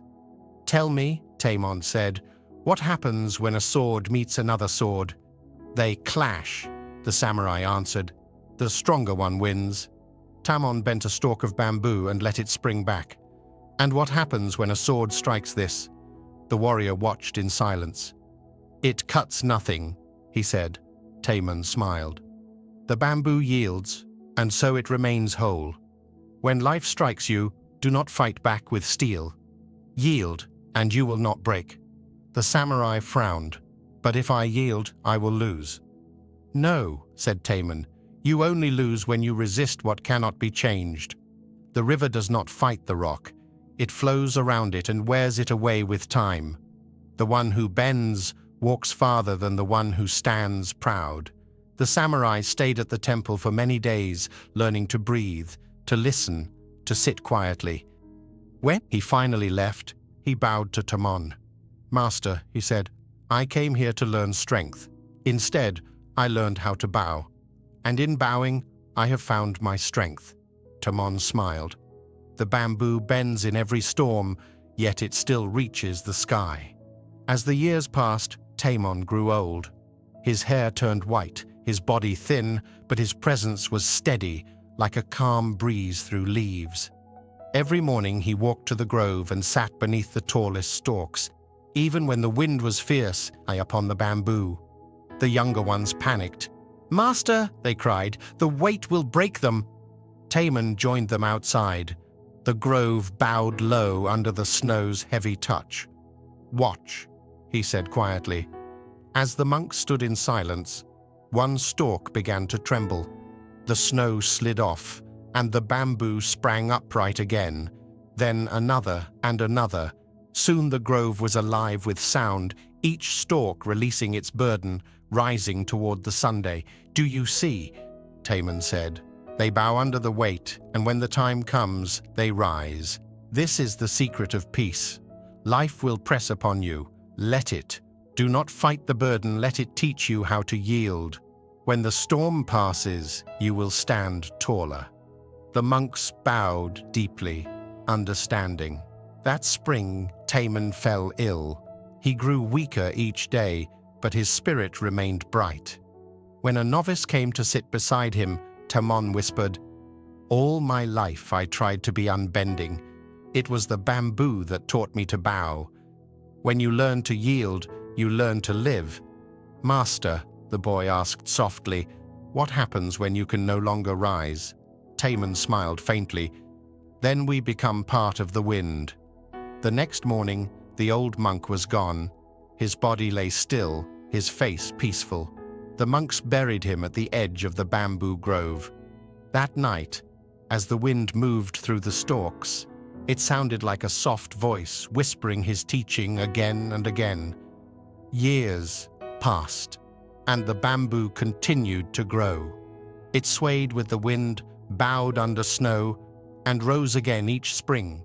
Travelers who came to the temple would ask about the grave among the stalks. The monks would say, "That is where Master Tamon rests. He taught us that to yield is not weakness, it is wisdom." And each time the wind rustled through the grove, those who listened carefully could almost hear his words carried in the air.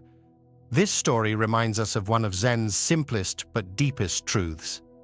Peace is not found by resisting what comes, but by moving with it. We live in a world that teaches us to be strong, to hold firm, to fight every storm. But strength without softness is brittleness, and life will always find its way through what refuses to bend. When we yield to change, to loss, to the winds of life, we do not surrender our spirit. We allow life to pass through us instead of breaking us. To yield is to trust that we will rise again when the storm is over. So tonight, as you lie down to rest, think of the bamboo grove. Feel your breath moving in and out like wind through leaves. Whatever weight you carry, let yourself bow beneath it. You are not giving up, you are letting go, because the wind always passes and the bamboo always rises again. There was once a monastery that sat high on a mountain ridge, where the clouds drifted so low they often brushed the temple roof. On certain mornings, when the mist rolled across the valley and the world looked soft and half-formed, the monks would pause their work to watch the clouds change shape in the wind. Among the monks was a young student named Rika. He had come to the monastery seeking clarity and peace, but his heart often wavered between calm and longing. He admired the beauty of things, flowers, sunsets, the sound of the bell, but each time something faded, a sadness stirred in him. One morning, as he swept the temple courtyard, Rika looked up and saw a cloud unlike any he had ever seen. It stretched long across the sky, curling into the shape of a dragon. Its wings seemed to spread wide, its head rising proudly above the peaks. Sunlight caught its edges, making it shimmer like silver. He dropped his broom and stared, captivated. "How perfect," he whispered. "It looks alive." At that moment, his teacher, Master Rin, stepped quietly into the courtyard. He followed the student's gaze and smiled. "What do you see, Rika?" the master asked. "A dragon, master. Look at it, so grand, so real. It's as if the heavens themselves have painted it." Rin nodded. "Yes, the sky is a fine artist." They stood together in silence, watching as the cloud drifted slowly across the blue expanse. But when Rika blinked, the dragon's head began to fade. A gust of wind scattered its long body into thin wisps. Within moments, only a faint blur remained. Rika's face fell. "It's gone." The master turned to him gently. "Do not mourn what changes," he said. "That is its nature, and yours." The young monk lowered his eyes, feeling foolish. Yet the image of the dragon lingered in his mind long after it vanished. He thought about it as he swept, as he ate, and even as he meditated that evening. The more he tried to let it go, the more clearly he saw it. That night, he sought out his master. "Teacher," he said, "why did your words trouble me so much? You said not to mourn what changes, but I can't stop thinking about that cloud. It was so beautiful, and then it was gone. I know it's foolish to grieve something so small, but I feel as though I lost something precious." Master Rin poured 2 cups of tea and set one before the student. The candlelight flickered between them. "Tell me," the master said, "what made the cloud beautiful to you?" Rika thought for a moment. "Its shape, I suppose. The way it looked like a dragon." "Then where is that beauty now?" the master asked. Rika frowned. "Gone, I suppose." Rin shook his head. "No, not gone. The beauty was never in the shape, it was in the seeing. You found beauty because your heart was awake in that moment. The cloud changed, but your capacity to see did not." The students sat in silence. The tea between them steamed gently. The master continued, "You think the loss of the cloud is sorrow, but sorrow comes not from change, it comes from holding on to what refuses to stay. You grasped the dragon with your mind, and when it moved on, you called it loss. But the sky loses nothing when a cloud dissolves." Rika lowered his eyes. "It's hard not to cling, master." Rin smiled kindly. "Yes, it is hard. The mind loves to hold shapes, it loves to make permanence out of passing things. But the more tightly you hold, the more you suffer. When you learn to let each thing come and go as it will, life becomes soft again, like the sky." That night, Rika lay awake listening to the wind. He imagined the dragon cloud drifting beyond the mountain, becoming rain, mist, and air. He wondered if he could ever see things without wanting them to stay. In the days that followed, he began to observe the world differently. When the cherry blossoms fell from the trees, he watched them scatter instead of sighing for their loss. When the rain washed away footprints in the path, he thought of the sky cleaning itself. He tried, each time something changed, to see not the disappearance, but the transformation. Still, his mind sometimes rebelled. He would remember the shape of the dragon and wish it would appear again. He would climb the hill at dawn, hoping to see another cloud like it. But though the skies were full of beauty, none ever took that same form. One evening, while tending the temple lamps, Rika spoke again to his master. "I understand what you taught me, yet part of me still yearns for what once was. I think of that dragon and feel something like longing. Does that mean I have failed?" Rin shook his head. "No, it means you are human. To love beauty is natural, but to demand that beauty remain is illusion. When you can love the moment and release it with gratitude, then you will see that nothing is ever truly lost. It only changes its name." He gestured to the flame of the lamp. "Look at this fire. If I move my hand, the flame flickers. The shape changes with every breath of air, yet it is still fire. Change is the movement of life itself. To wish it still is to wish the world lifeless. Reka bowed. Then the problem is not that things change, but that I want them to stay. The master nodded. Yes, you confuse stillness with peace, but true peace does not depend on stillness. It exists in the flow itself. That night, the sky cleared. Reka walked alone into the courtyard. Above him, clouds drifted slowly across the stars, thin ribbons, shifting forms, endless motion. He stood there for a long time, breathing in the cool air, watching them come and go. For a brief moment, one cloud took the shape of a bird, its wings stretched wide. Reka smiled. He blinked, and it was gone. This time, his heart did not ache. He simply whispered, "Thank you," and bowed to the empty sky. Years passed. Reka grew older and wiser, eventually becoming a teacher himself. His students admired his calmness and gentle humor.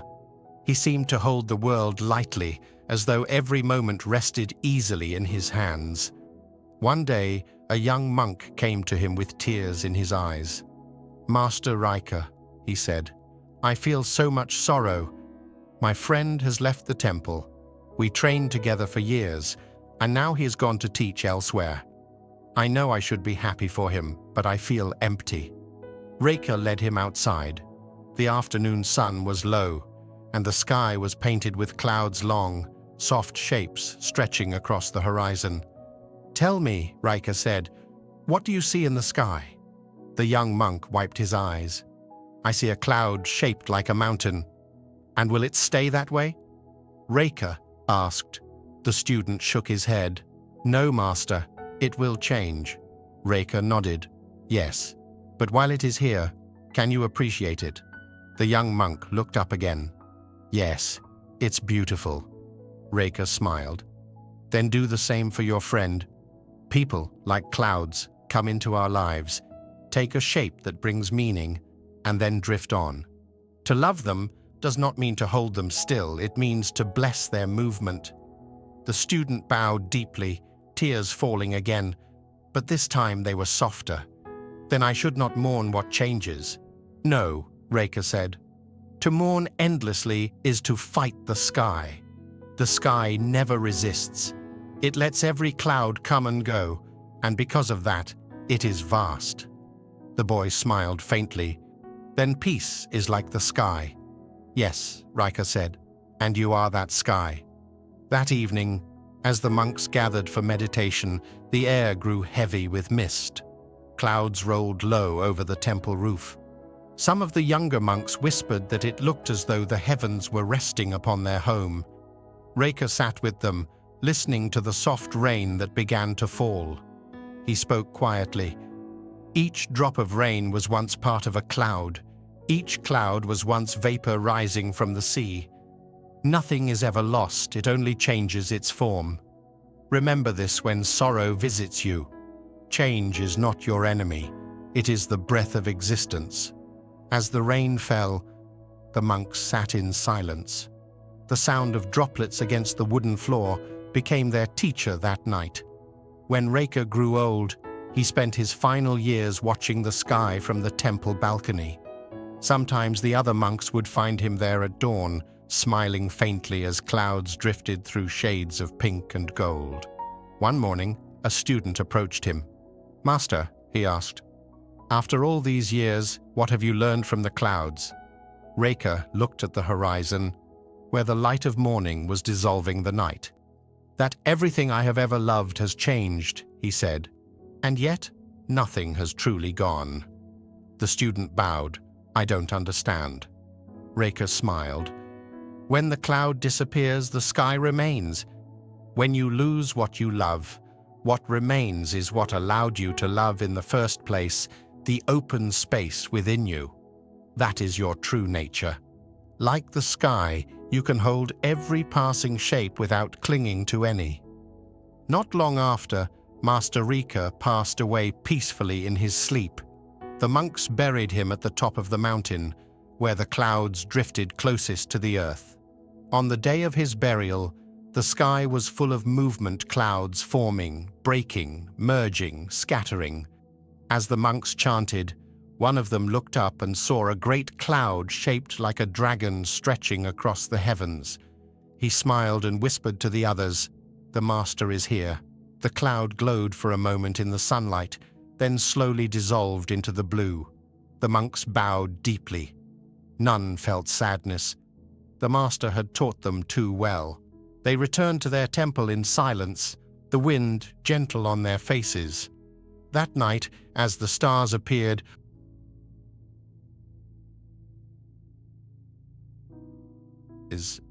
that is its nature and ours.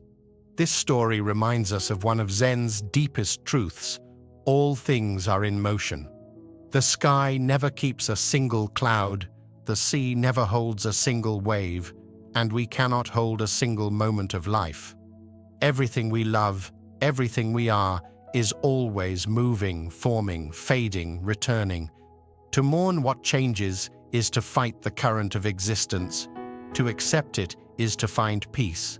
The world was never meant to stand still. Its beauty lives in its passing. When we release our grasp, we begin to see that change is not the loss of what was, it is the continuation of what is. The cloud that disappears becomes rain, the rain becomes river, the river returns to the sea. Nothing is lost. It only becomes something new. As you prepare to rest tonight, you might think of the sky above you. The thoughts that come and go in your mind are clouds too. Some take beautiful shapes, others darken the horizon, but none stay for long. Watch them drift. Let them move as they will. You are not the clouds. You are the sky that holds them all. Do not mourn what changes. That is its nature and yours. In an old temple nestled deep in the mountains, where the mist lingered even after sunrise, there stood a bell tower. The bell was large and ancient, made of bronze darkened by years of rain and prayer. Monks said its sound could travel across valleys, through forests, and even reach the hearts of travelers far beyond the temple walls. Every dawn, when the sun touched the mountain peaks, the bell would ring slow, deep, and full of grace. Its sound carried through the morning air, calling the monks to meditation. The bell did not just mark time, it awakened something within those who heard it. One day, a young monk named Daichi was assigned the duty of ringing the morning bell. It was a great honor, for only those trusted by the master could be given this task. Daichi was eager to prove himself. He rose before dawn, climbed the worn steps of the tower, and bowed before the great bell. It hung motionless, covered in dew. The air was so still that he could hear his own breath. He took the wooden beam used to strike it and swung it gently, but the bell made no sound. He frowned and tried again, harder this time. Still, nothing. The silence felt heavy, almost mocking. He examined the bell closely and discovered that the clapper, the piece inside that struck the metal from within, was missing. It must have fallen and been taken away for repair. Daichi felt a rush of panic.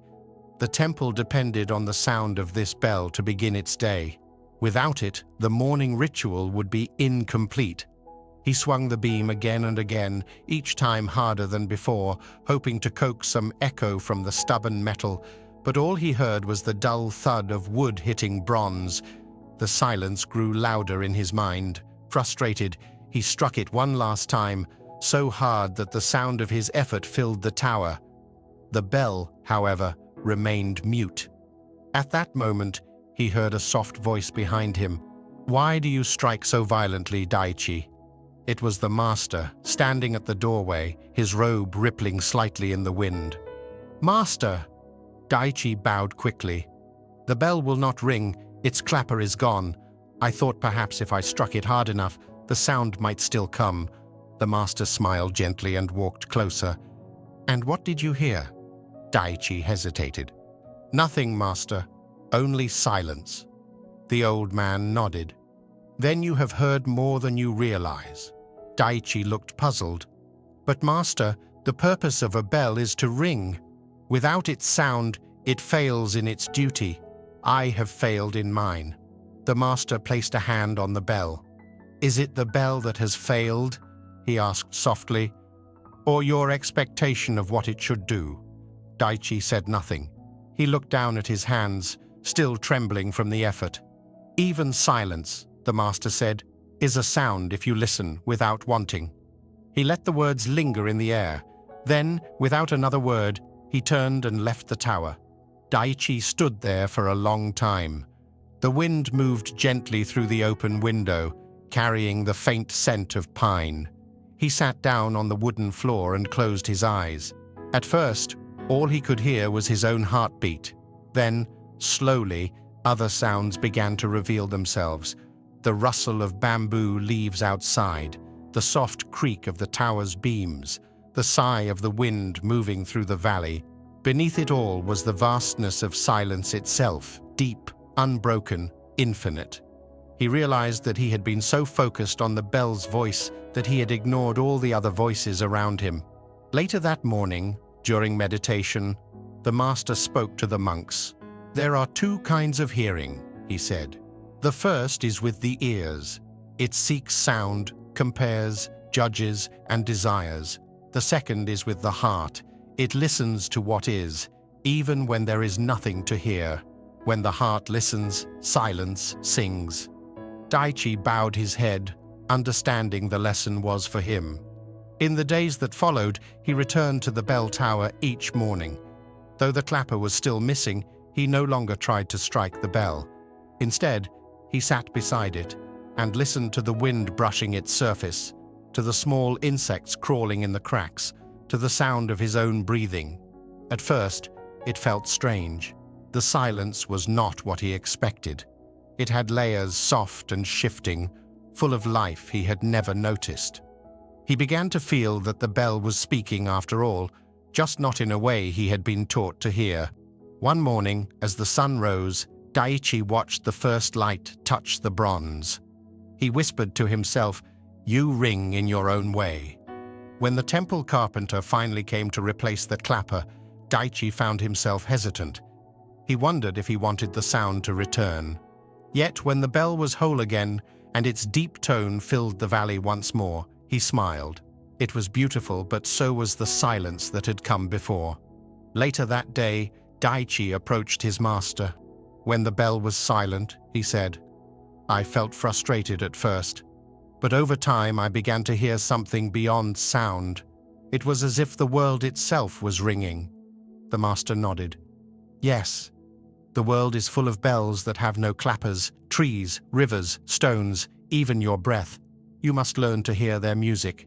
Daichi bowed. "I think I understand now, master. But tell me, why does silence feel so different from sound?" The master smiled.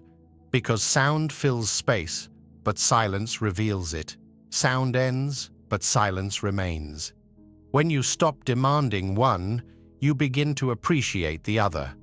That evening, Daichi went to the temple garden. The monks were watering plants and sweeping paths, their movements quiet and steady. He closed his eyes and listened, not for words or songs, but for what lived between them. He heard the sweep of a broom, the dripping of water, the call of a distant bird. Yet more than these, he felt a deep stillness connecting them all. It was as if every sound rose from silence and returned to it again, like waves to the sea. Days turned into weeks, and Daichi's heart grew calmer. He began to notice how much of his life had been spent chasing noise approval, success, understanding. He realized he had wanted life to ring for him as the bell once had. But life, like the bell, did not always sound on command. One afternoon, as the monks gathered for their lesson, the master held up an empty bowl. "This bowl," he said, "can be filled with rice, water, or air. Its emptiness makes it useful. In the same way, silence makes sound possible. If you cling to noise, you lose both the bowl and its purpose." He paused and looked around the room. "If you truly wish to hear the world, listen not for what is added, but for what remains." That night, Daichi could not sleep. The rain began to fall outside, steady and rhythmic. He listened, not trying to name or measure it, simply allowing it to exist. Eventually, he drifted into sleep with the sound of rain and silence woven together, like two notes forming a single harmony. Years passed, and Daichi became a teacher himself. He was known not for his speeches, but for his silences. Students came to him for wisdom, but often he would sit quietly with them, saying nothing for a long time. One impatient novice once asked, "Master Daichi, why do you remain silent so often? Shouldn't a teacher speak?" Daichi smiled. "A teacher speaks when words are useful. Silence teaches when they are not." The novice frowned. "But how can silence teach anything?" Daichi gestured toward the bell tower. "When I was young, I tried to make that bell ring without its clapper. I struck it again and again until my master stopped me. He said, 'Even silence is a sound if you listen without wanting.' I spent years learning what that meant. Would you like to hear the silent bell?" The novice nodded. Together they climbed the tower. The air was still, the valley blanketed in fog. Daichi placed his hand on the bell and said nothing. After a moment, the novice began to notice small things, the wind brushing the wood, the faint hum of insects, the rhythm of their breathing. The silence grew wider, deeper. Daichi smiled. "Do you hear it now?" The boy looked confused. I hear many things, but no bell." Daichi nodded. "That is the bell. You are hearing what has always been here. The bell only reminds you to listen." The novice bowed his head. "Then the world is always ringing." "Yes," Daichi said softly. "Only our wanting makes it seem quiet." From then on, the boy often came to the bell tower to sit in silence. He learned to listen to the stillness until it no longer felt empty, but full alive with invisible music. Years later, when Daichi grew old, he spent much of his time there as well. The monks often found him sitting by the bell, eyes closed, smiling faintly. They asked him once what he was listening to. "The world," he said. "It has much to say when you stop trying to make it speak." On the morning of his death, the bell was struck for the dawn ceremony. Its sound rolled across the valley, deep and strong. The monks later said that, for a moment, it sounded different, softer, fuller, almost as if silence itself had joined in. When they found Daichi's body, he was sitting by the bell, peaceful, his hands folded in his lap. A gentle wind moved through the open window, carrying the faint hum of the world waking up. The master's words echoed in the hearts of his students for years afterward. "Even silence is a sound if you listen without wanting." This story reminds us of a truth easy to forget, that peace is not found in what we add to life, but in what we stop demanding from it. We spend our days striking the bell of existence, hoping it will sing the tune we desire: success, comfort, understanding. But when we listen without wanting, we hear something greater than any sound, the quiet rhythm of being itself. Silence is not the absence of life. It is the space that holds everything together. When we stop chasing noise, outer or inner, we begin to hear what has always been speaking to us. As you prepare to rest tonight, you might listen for the silent bell within your own breath. Feel the stillness between your heartbeats. Notice the quiet beneath every sound. You don't need to make life ring for you. It already does, in its own way. Even silence is a sound if you listen without wanting. In a small monastery surrounded by rice fields and gentle hills, there lived an old monk who was known for his patience and quiet wisdom. Each morning, he carried 2 pots suspended from a wooden pole across his shoulders to fetch water from the stream that flowed below the hill. One pot was perfect, smooth, even, and well balanced. The other had a long crack running down its side. It leaked a little with every step. Each day, the old monk filled both pots to the brim. By the time he reached the temple, The perfect pot was full, but the cracked one was only half so. The monks who saw him often whispered, wondering why he kept using a pot that wasted water. The cracked pot itself knew of its flaw. It noticed how little water it carried compared to its companion. Day after day,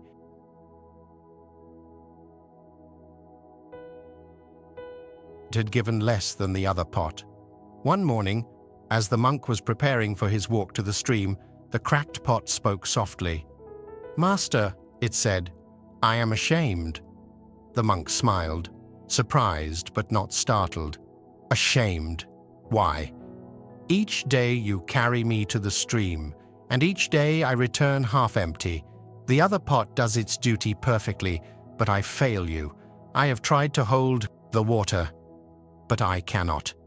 You should replace me with one that is whole." The old monk looked at the pot with kindness in his eyes. "You think you fail because you are cracked?" "Yes," said the pot sadly. "I waste what you work for. I am broken." The monk said nothing. He lifted the pole across his shoulders and began walking toward the stream as usual. "Watch the path carefully today," he said. The pot did as it was told. The morning sun filtered through the bamboo trees, casting dappled light across the ground. On one side of the path, everything was dry and dusty, but on the other, wild flowers of every color bloomed, soft purple and yellow, pinks and whites swaying in the gentle breeze. When they reached the stream, the monk filled both pots again, turned back, and began the climb up the hill. As they walked, the cracked pot looked once more at the flowers lining its side of the path. They were bright and full of life, bending slightly toward the morning light. When they reached the temple, the monk set the pole down and said, "Now, tell me, pot, what did you see?" "I saw the flowers," said the cracked pot quietly. "They were beautiful, but I do not understand what they have to do with me."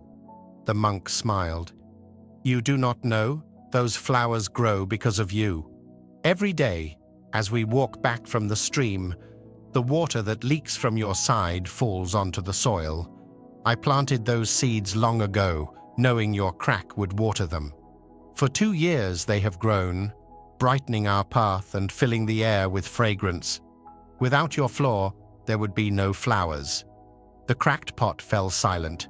The monk continued, "You think of your crack as a weakness, something to be ashamed of. But through that crack, life has flowed. The perfect pot carries water, but it waters nothing. You, my friend, have fed the earth." The pot listened to the wind rustling through the flowers, and for the first time, it did not feel broken. It felt whole in a way it never had before. That evening, when the sun set behind the hills, the old monk walked the same path again. He stopped to look at the blossoms glowing softly in the fading light. He whispered, "Perfection serves itself. Flaws serve the world." From that day onward, the cracked pot no longer compared itself to the other. It accepted its crack, knowing it gave more than it lost. The next morning, a young monk, who had been watching the old man for some time, asked, "Master, why do you keep that broken pot? Wouldn't it be easier to use one that holds all the water?" The master smiled. "If I only valued what holds perfectly, I would miss what overflows beautifully. This pot may lose half its water, but it gives the earth twice its life." The young monk tilted his head. "But isn't it better to be strong and whole?" "Strength is not always in holding," the master said gently. "Sometimes it is in releasing. The pot releases, and the flowers drink. In this way, even imperfection finds its purpose." The young monk thought about that for a long time. Years went by, and the cracked pot continued its daily walk. The flowers multiplied, spreading further along the path. Travelers who visited the temple often paused to admire them. They would say, "What a beautiful garden," and the old monk would simply nod. He never spoke of the pot. He let the flowers tell the story. One season, the old monk grew ill. His steps became slower, his shoulders bent lower. One morning, as he filled the pots, his hands trembled slightly. The cracked pot, seeing his frailty, felt worry bloom in its heart. "Master," it said softly, "you have carried me for so long. Perhaps it is time you rested. Let someone younger take your place." The monk smiled. "I will soon rest, my friend, but I could not leave without my walk to the stream. It reminds me that even when things appear broken, life finds a way to bloom." They walked in silence that morning, the flowers brushing against the monk's robe. When they reached the temple, the monk set the pots down and looked at them for a long moment.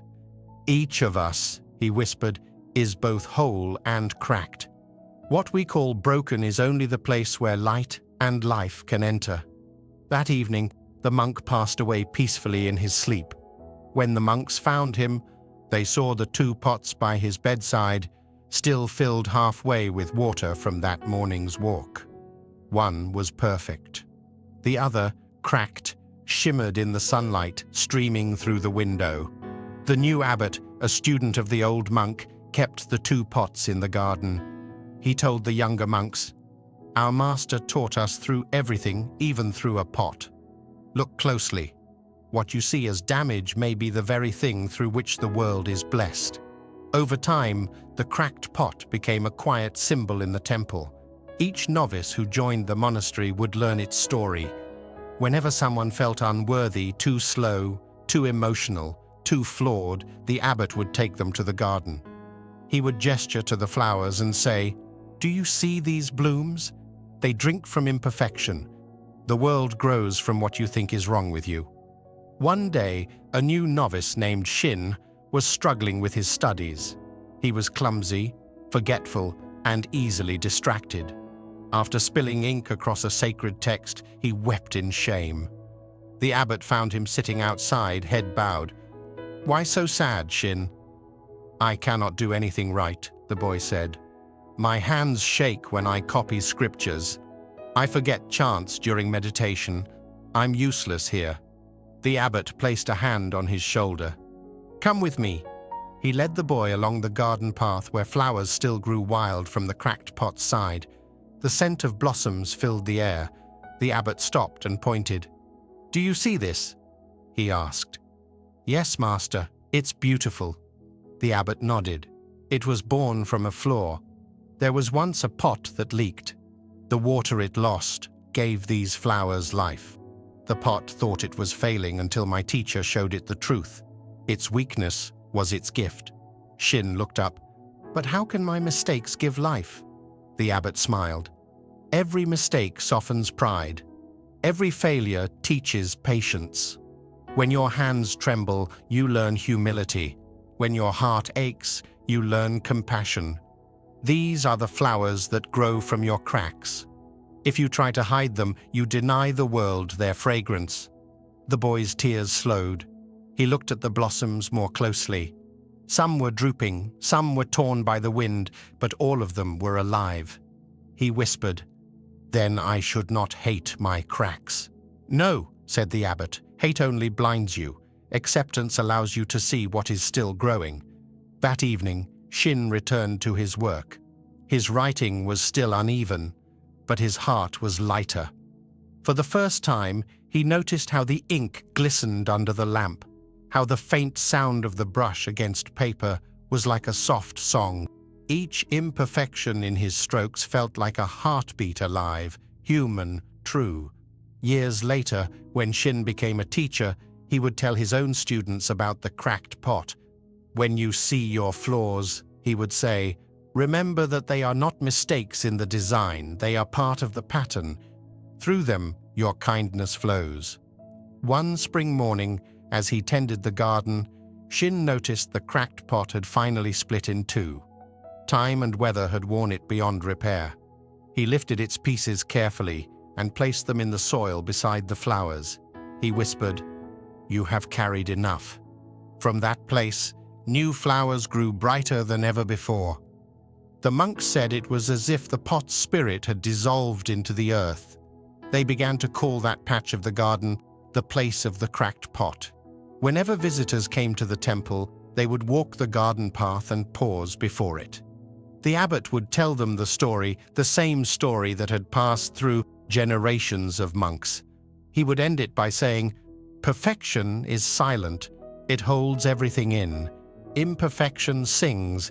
It lets life flow through. Do not regret the cracks.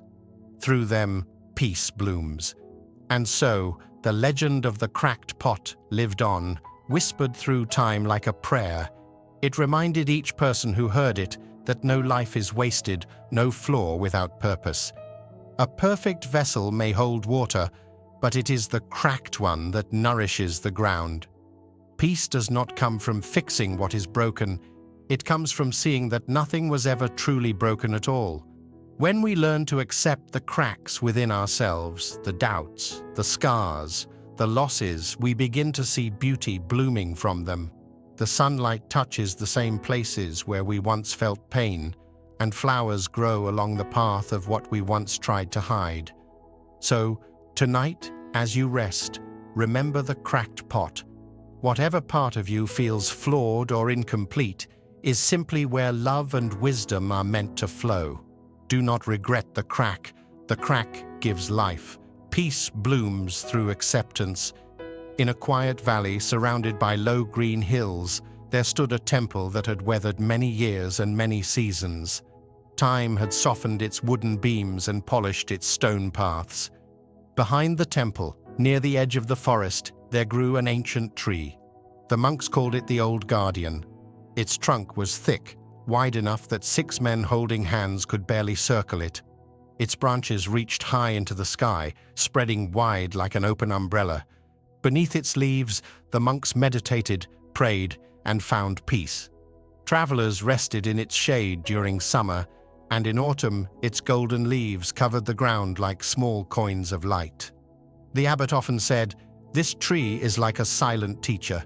It does not speak, yet it shows us how to live with patience, with strength, with grace."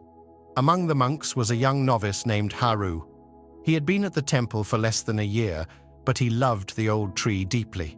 Every morning, before the bell rang for meditation, he would walk to it, bow, and sit beneath its branches. He felt calm there. The rustle of leaves reminded him of gentle laughter, and the breeze through its roots made him feel as if the earth itself were breathing. One evening in late summer, the sky grew dark and heavy. Clouds gathered like great mountains above the valley. The air was still. The birds had gone quiet.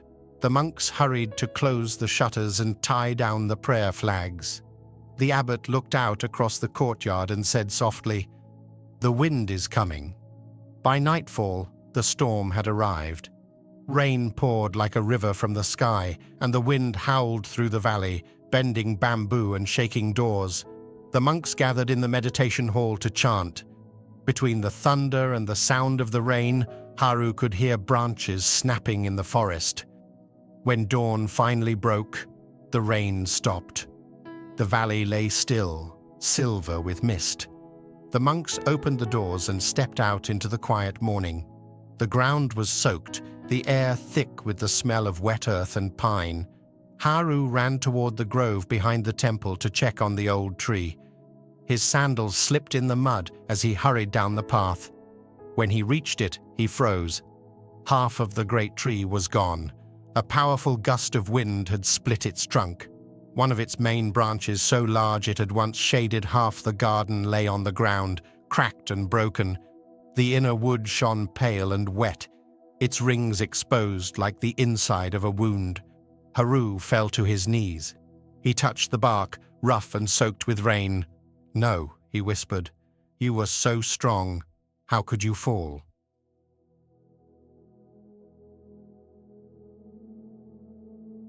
Not only a part of nature, but a friend, a teacher. It had listened to his thoughts, his doubts, his prayers. He sat in silence for a long time beside its fallen branch, tears mixing with the rain still clinging to the leaves. When the abbot found him there, he placed a gentle hand on the boy's shoulder. "You mourn the old guardian," he said softly.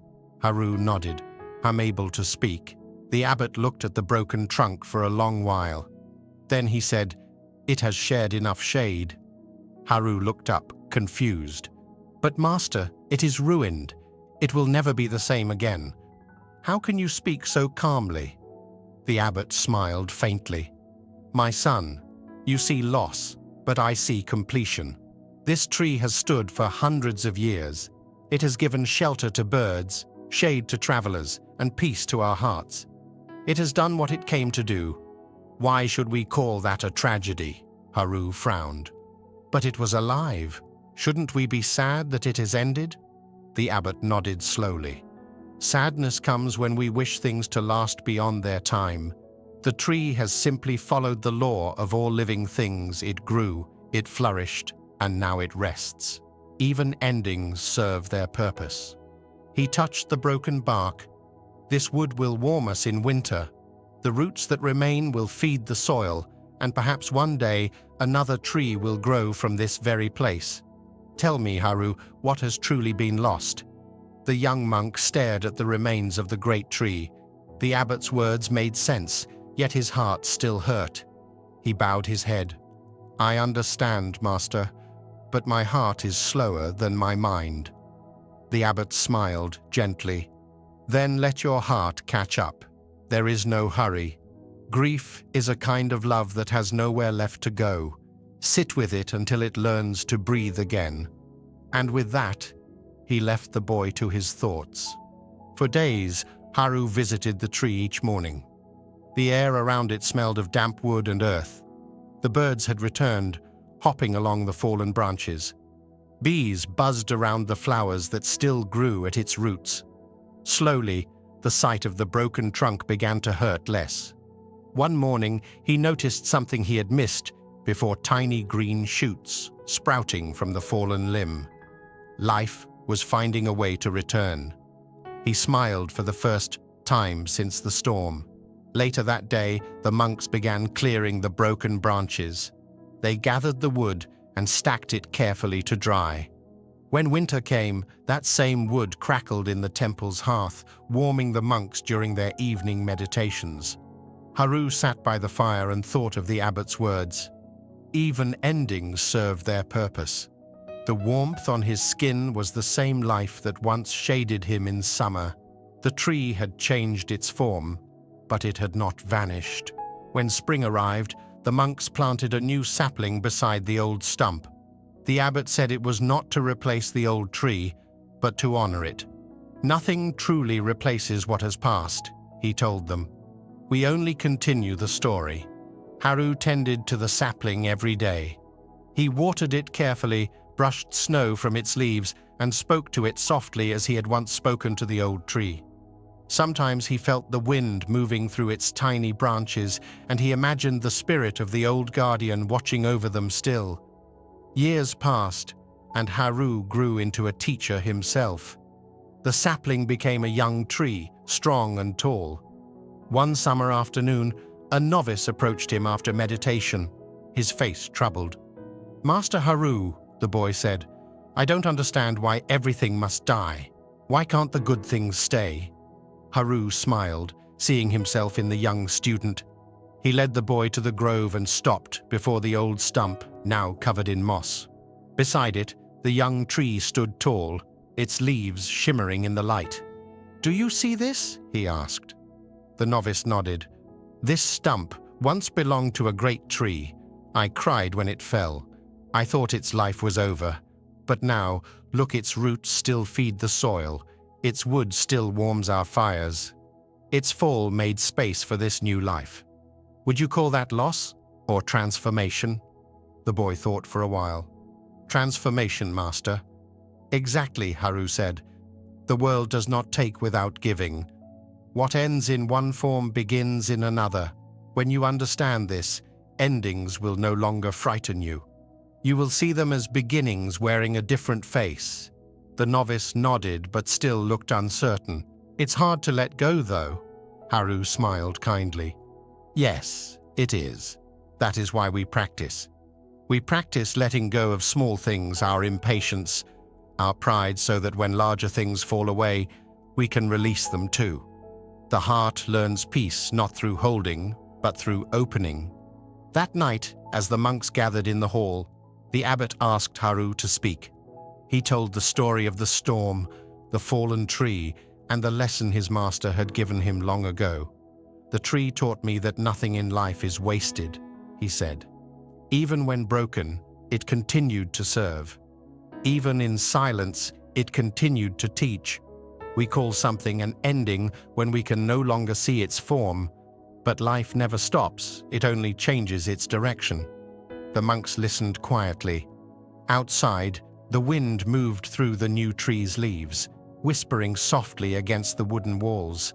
It sounded almost like the old guardian breathing again.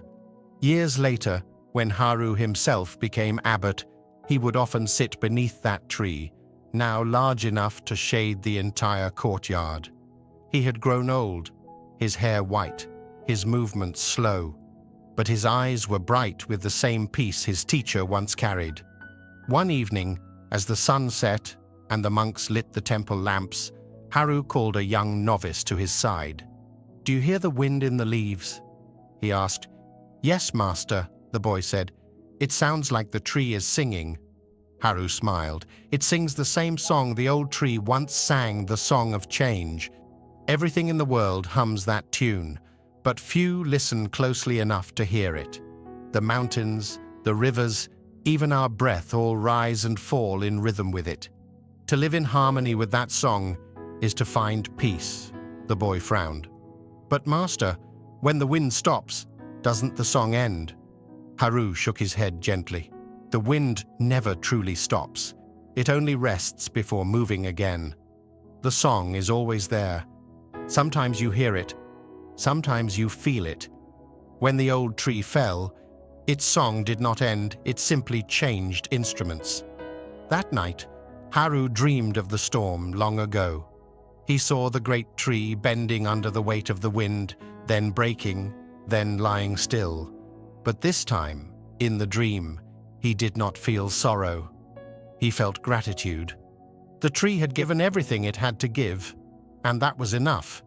When he woke the next morning, the valley was wrapped in mist, the air was cool, the ground soft with dew. Haru walked slowly to the grove, leaning on his staff. He stood before the young tree, now mighty and full of life, and bowed deeply. "Thank you," he whispered to the old tree, to the new one, to everything that had ever passed and everything still to come. He knew his own time was nearing its close, but he felt no fear. The old abbot's words echoed in his mind. It has shared enough shade. When Haru passed away that winter, the monks buried him beneath the tree he had planted. In the spring, flowers grew over his resting place. Travelers who came to the temple would often rest beneath its branches, feeling the cool air and the dappled light. The monks would tell them, "Two trees grow here, one that stands and one that once stood. They are not separate. One gave its life so the other could reach the sky." And when visitors asked what that meant, the monks would smile and say, "Even endings serve their purpose." The story of the old tree reminds us of a truth we all meet but rarely understand. Nothing that ends is truly gone. Life changes shape the way clouds change, form one moment a branch, the next a flame, the next a seed. We fear endings because we think they steal something from us. But in truth, they simply give what is finished back to the whole.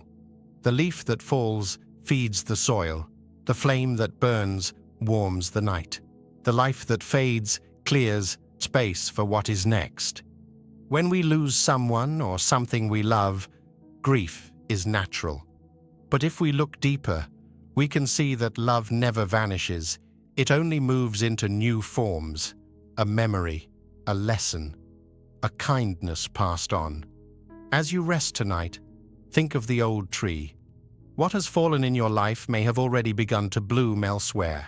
What seems broken may still be feeding the roots of something new. Endings are not the closing of life's story, they are its turning pages. And peace comes when we no longer resist them, but bow to them softly and say, "It has shared enough shade." There was once a traveler who wandered from temple to temple across the mountains of the east. His name was Ren. He carried no map, no plan, only a heart full of questions and a longing he could not quite name. He had left his village years ago, telling his family that he wished to seek wisdom. "I will not return," he said, "until I find peace." They had blessed his journey, thinking he might be gone for months. But months turned to years. Ren had seen many things on his travels. He had climbed high passes where the wind cut like a blade, crossed fields of gold in autumn, and slept beside rivers that glittered beneath the stars. In every temple he visited, he listened to the words of the masters, hoping to find the answer to his restlessness. The monks were kind. They offered him rice, shelter, and teaching. But wherever he went, he carried a habit that none could change. Each time he left a temple, he picked up a small stone from its garden or path. "This stone will remind me of what I've learned here," he would say. "I must not forget any of these lessons." At first, his collection was small, just a few pebbles wrapped in a cloth. But with every journey, the bundle grew heavier. In one temple by the sea, a monk taught him about patience, and Ren took a smooth white stone from the shore. In another, high among the clouds, he learned about compassion and took a round, grey, the rock from the mountain trail. He carried one for every teaching, some small, some large, each with a meaning he was afraid to lose. Soon, his pack grew heavy. He began to walk slower, rest more often, and sweat under the weight, but he told himself it was worth it. "Each stone is precious," he said. "Each one is a part of my journey." One afternoon, he arrived at a forest temple near a river. The abbot there was an old man with eyes like still water. Ren bowed deeply and said, "Master, I have come seeking wisdom. I have traveled far, and I carry with me the lessons of every place I have been." The old abbot looked at him curiously. "Lessons?" Ren nodded. He set down his bag with a heavy thud. "Yes, in this bag, I keep a stone from each temple I have visited. Each one represents a truth I must remember." The abbot smiled faintly. "And what truth have you learned from carrying them?"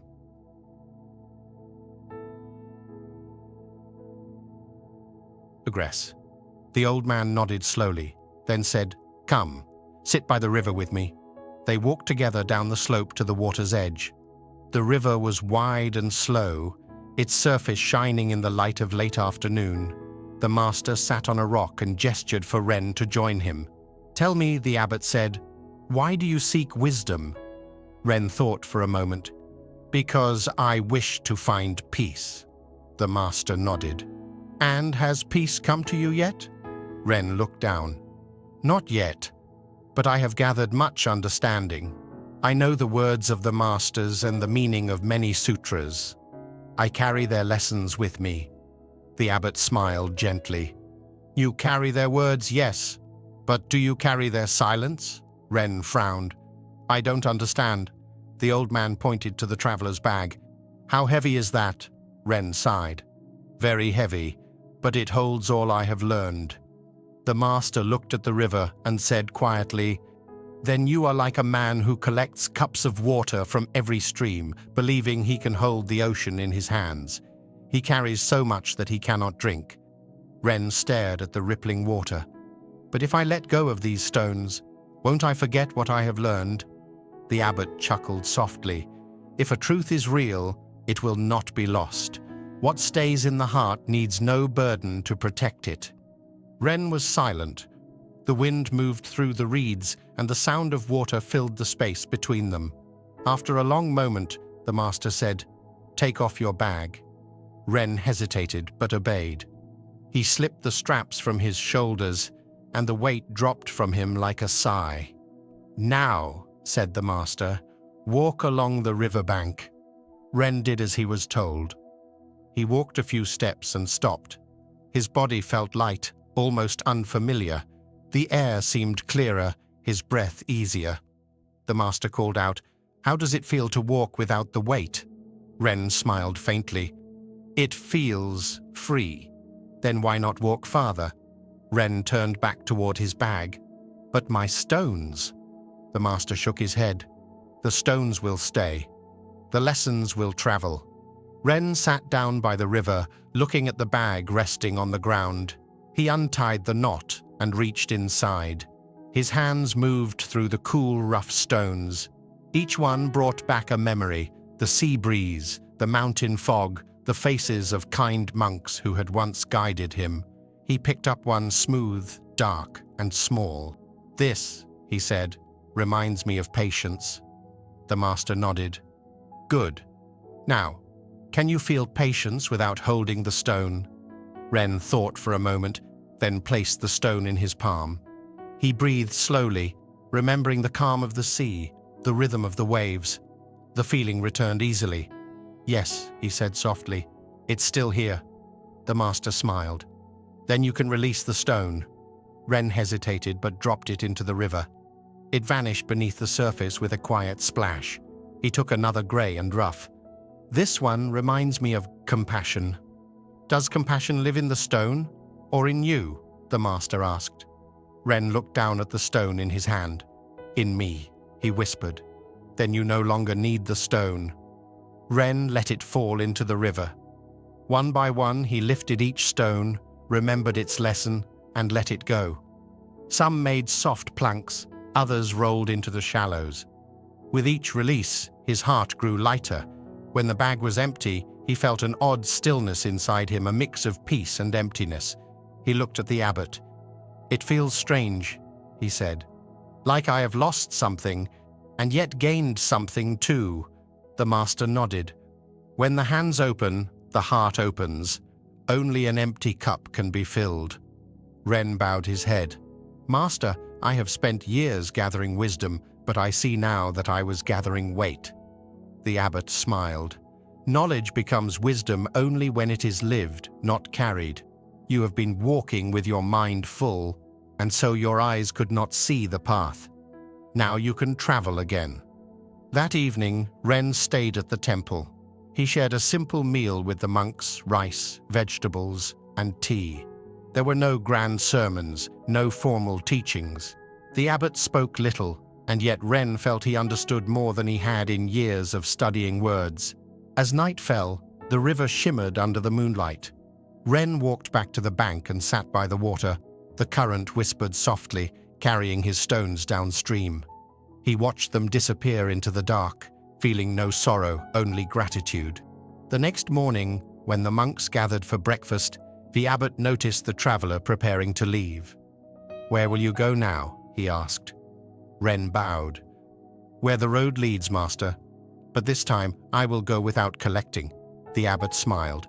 "Then you will walk farther than ever before." Ren bowed again and began his journey anew. The world seemed different, brighter, lighter. He noticed the scent of pine in the wind, the sound of birds calling across the valley, the rhythm of his own steps. He walked easily, as if the earth itself supported him. For many days, he traveled like this, without hurry, without burden. Sometimes he stopped to rest under trees or share a meal with villagers. When people asked where he came from, he simply said, "From the road." One afternoon, he met a farmer mending a fence by a dusty path. The man looked up and said, "Traveler, you walk far. Don't you grow tired with nothing to carry?" Ren smiled. "I used to carry much more stones, thoughts, memories. I believed they were necessary. But I learned that the lighter the bag, the farther the feet can go." The farmer nodded thoughtfully. "Perhaps I, too, carry too much. My worries are heavy." Ren picked up a small pebble from the ground and handed it to the farmer. "Carry this instead. Whenever your mind feels full, hold this stone and remember that burdens can be small if you let them." The farmer laughed softly and tucked the pebble into his pocket. "Thank you, traveler." As Ren walked away, he smiled. The stone he had given away felt lighter than all those he had once carried. Years later, Ren became known across the land as the monk without baggage. He never stayed long in one place, yet wherever he went, people said he brought calm. He carried nothing but a walking stick and the clothes on his back, but when people sat with him, they felt as though he had given them something invisible. One evening, as he sat with a group of villagers, a woman asked, "Master, how did you find peace?" Ren smiled gently, "By learning how to put things down." She frowned. "But what if what you carry is important, a memory, a love, a duty?" He nodded. "Then carry it with care, but not with weight. Love does not become lighter by being clung to. Duty is not fulfilled by being feared. Even joy can become heavy when you try to keep it forever. Life moves like a river. The tighter you hold, the more it slips away." The villagers listened quietly as the sun sank behind the hills. The traveler looked at the horizon, his eyes calm. "To travel far," he said softly, "carry little." As years went by, Ren grew old. His hair turned white, his steps slowed, but his heart remained light. One spring morning, he came once more to the same river where he had left his stones so long ago. The water still flowed, sparkling in the sunday. He sat on the same rock where he had once sat with the abbot. Closing his eyes, he listened to the sound of the river. It sounded like laughter, like memory, like silence. He whispered to the wind, "Master, your lesson still carries me." He reached down, picked up a small stone from the riverbed, and turned it over in his hand. Then he smiled and tossed it back into the current. When a passing monk saw him there later that day, he found the traveler sitting peacefully, his head bowed, as if asleep. The river flowed beside him, endless and free. The monk buried him by the bank, beneath a tree that leaned gently toward the water. He placed a single stone upon the grave, a stone smooth from the river's touch. Years later, travelers who stopped by the river often noticed the stone shining softly in the light. When they asked the monks about it, they were told, "That is where the wanderer rests, the one who carried nothing and found everything." And if they listened carefully, they could still hear the river whispering through the valley, "To travel far, carry little." This story reveals a quiet truth at the heart of Zen. Peace is not found in what we hold, but in what we release. The more we cling to things, to memories, to ideas of who we must be, the heavier our journey becomes. We think that by gathering more knowledge, more possessions, more certainty, we will be closer to freedom. Yet freedom is what arrives when we stop gathering. When the hands are empty, the heart is light enough to move. To travel through life without burden does not mean to abandon love or purpose. It means to hold them gently, without fear of losing them. Tonight, as you rest, think of the traveler by the river. What stones are you still carrying? Which memories, fears, or ambitions weigh upon your back? You do not need to throw them all away at once. Simply loosen your grip. Let one small weight fall. Feel the freedom of an unburdened step. Because to travel far, to live deeply, you must carry little. In a temple high on a mountain, where the air was thin and the night stretched long and cold, the monks carried lanterns to light their way. Each evening, when darkness fell and the wind began to move through the pine trees, small golden flames flickered across the temple grounds, soft lights against the vast sky. Among the monks there was one named Keiji, a young man devoted and sincere. He had come to the temple seeking peace, yet his mind was often restless. He feared mistakes, feared losing what he loved, feared doing wrong. Even his devotion carried a trace of anxiety, as though he believed the smallest carelessness might undo everything he worked for. One winter evening, as the monks prepared for meditation, a strong wind began to blow across the courtyard. The lanterns swayed, their flames bending and shrinking.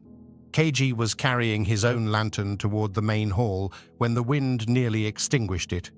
He gasped, shielding it quickly with both hands. The flame flickered weakly but held. As he walked, he kept his palms close, cupping them tightly around the glass. "I must protect it," he thought. "If it goes out, I will be careless in my duty." The wind howled louder. KG drew the lantern closer to his chest, wrapping his sleeves around it. He could feel its small heat against his robe. But soon the air inside the lantern grew thin, and the flame began to struggle. It sputtered, dimmed, and finally vanished into smoke. KG froze. He opened the lantern quickly, fanning it with his hands, but the flame was gone. Only darkness and the faint smell of burnt oil remained. He stood there in the courtyard, heart heavy. Around him, the other monks' lanterns still glowed, swaying gently in the wind. He looked down at his, dark and lifeless, and felt shame rise within him. "Why?" he whispered to the night. "I tried so hard to protect you." He carried the extinguished lantern to the meditation hall and placed it near the entrance, his shoulders slumped.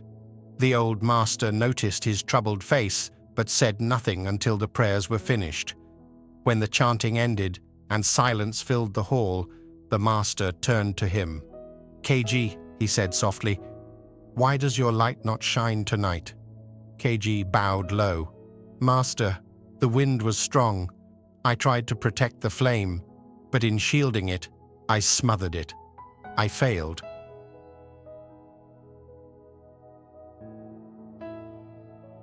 Only full of understanding.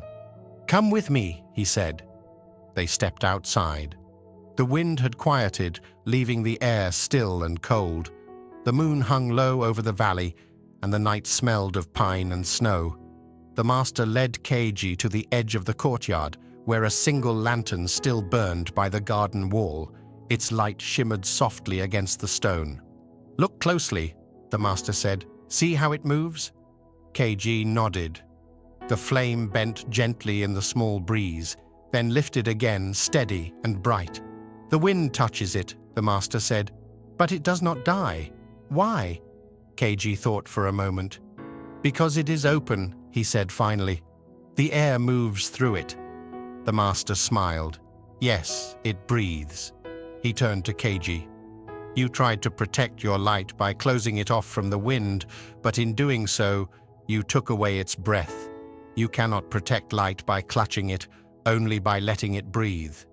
KG lowered his eyes. "I only wanted to keep it safe." The master nodded. "And in your fear of losing it, you lost it. This is how we treat many things we love: our peace, our faith, our happiness. We hold them too tightly, and they vanish. The light needs space to live, just as the heart does." KG listened silently. The flame beside them swayed again in the wind, steady and alive. The master continued, "To protect something truly, you must allow it to move. A flame cannot survive in stillness, and neither can the spirit.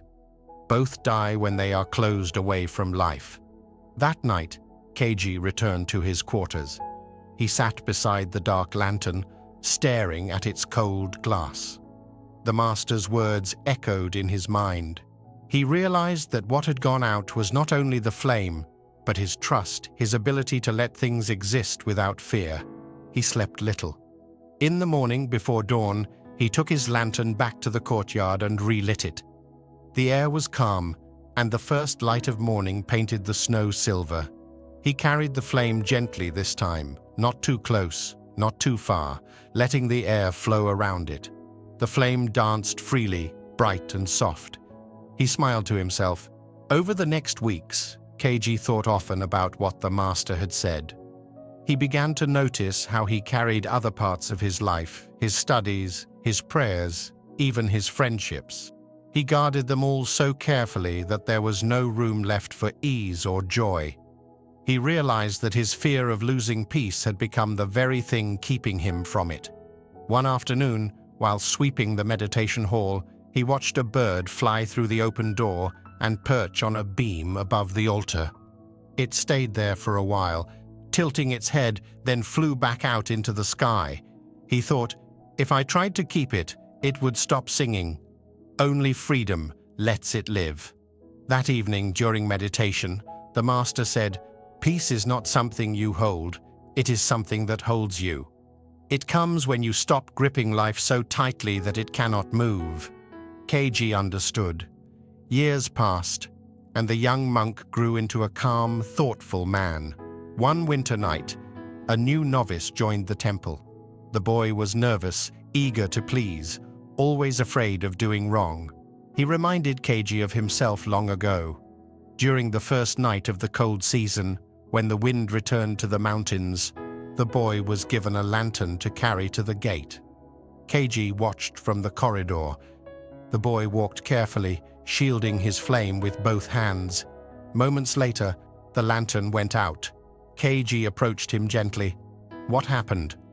The boy looked down, ashamed. "I tried to protect it from the wind, but it died." Keiji smiled kindly. "Come, let us walk." They went to the garden, where a few lanterns still flickered among the trees. The boy watched them, their flames swaying but never dying. "Do you see how they live?" Keiji asked. The boy nodded. "Yes, they move with the wind." "Exactly," said Keiji. "When you closed your hands, the flame had no air. It needed what you were afraid to let in." The boy looked up. "Then how do I protect it?" Keiji's smile deepened. "By trusting it to live. You cannot protect light by clutching it, only by letting it breathe." The boy stood in silence, letting the words sink in. The wind brushed against them softly, and the lanterns danced in the night. From that day on, Keiji began teaching the younger monks about the balance between care and control. He told them, "Fear is like a hand that grips too tightly. It tries to hold peace, but instead it crushes it." He reminded them that love, too, could be smothered by possession, that faith could be suffocated by certainty, and that joy could fade when held too firmly. "Light lives in openness," he would say. "So does everything worth keeping." The lesson of the lantern spread quietly among the monks. They began to notice how often they tried to shield their inner flame, protecting their thoughts, their time, their emotions so fiercely that their spirits grew small. Slowly, they learned to let things breathe again. Their friendships, their laughter, their prayers. Even the temple itself began to feel lighter. Years later, when Keiji had grown old, he sat one evening with a young monk by the temple gate. The boy had been struggling with fear of failure. "Master," he said, "I'm afraid of making mistakes. Every time I try to meditate, my thoughts wander. I try to hold still, but peace slips away." Keiji looked at him kindly. "You are trying to trap peace, just as I once tried to trap a flame. But peace is not a thing to be trapped. It is the space between breaths. When you clutch at it, you lose it. When you let yourself breathe, it finds you." The young monk looked down. "It sounds simple, but it feels difficult." Keiji laughed softly. "All truths sound simple. It is we who make them hard. Let go of your trying, and peace will come like air into an open hand." That night, the wind rose again. The monks went about lighting their lanterns, the flames dancing like golden petals in the dark. Keiji watched them from the steps, his eyes calm, his heart quiet. He thought of that night long ago, the night his flame had gone out, and smiled. What he once saw as failure had become his greatest teaching. As he sat there, a gust of wind passed through the courtyard. The lanterns swayed, and some flickered low. One went out completely. A young monk nearby rushed to relight it, but Keiji stopped him. "Let it be," he said softly. "The flame will return when the air is ready." And indeed, moments later, a small spark leapt from a nearby lantern, carried by the wind. It touched the wick, and the flame came alive again. Keiji nodded to himself. "See?" he whispered. "Light finds its own way when you give it room." When dawn came, the sky blushed with color, and the mountains glowed with gold. The monks gathered for prayer. Keiji lit the last lantern of the morning and placed it before the altar. The flame wavered, then steadied. He watched it for a long time, his breath moving in rhythm with its dance. Then he whispered, "To protect the light, one must trust it to live." That night, Keiji passed away quietly in his sleep. In the morning, the monks found him sitting upright, his face peaceful, his hands resting on his knees. Beside him, the same lantern still burned, its small flame steady and bright. The monks buried him on the hillside overlooking the valley. Each year, when the winds returned, they lit lanterns all around the temple and let them sway freely in the night air. They called it the Festival of Breathing Light. When travelers asked about it, the monks would tell them, "Long ago, a man learned that you cannot protect light by clutching it, only by letting it breathe." And so the temple glowed through the seasons, its flames alive, moving gently with the wind, not in defiance of it, but in harmony. The story of the lantern's flame reminds us that peace, love, and joy cannot survive when held too tightly. We fear losing what is precious, so we grasp at it, trying to guard it from every wind. But in doing so, we take away the very space it needs to live. Happiness, like a flame, breathes through openness. Faith strengthens not by being forced, but by being trusted.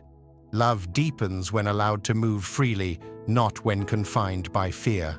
If you have been holding something too tightly, a dream, a person, a moment, loosen your grip. Let it breathe.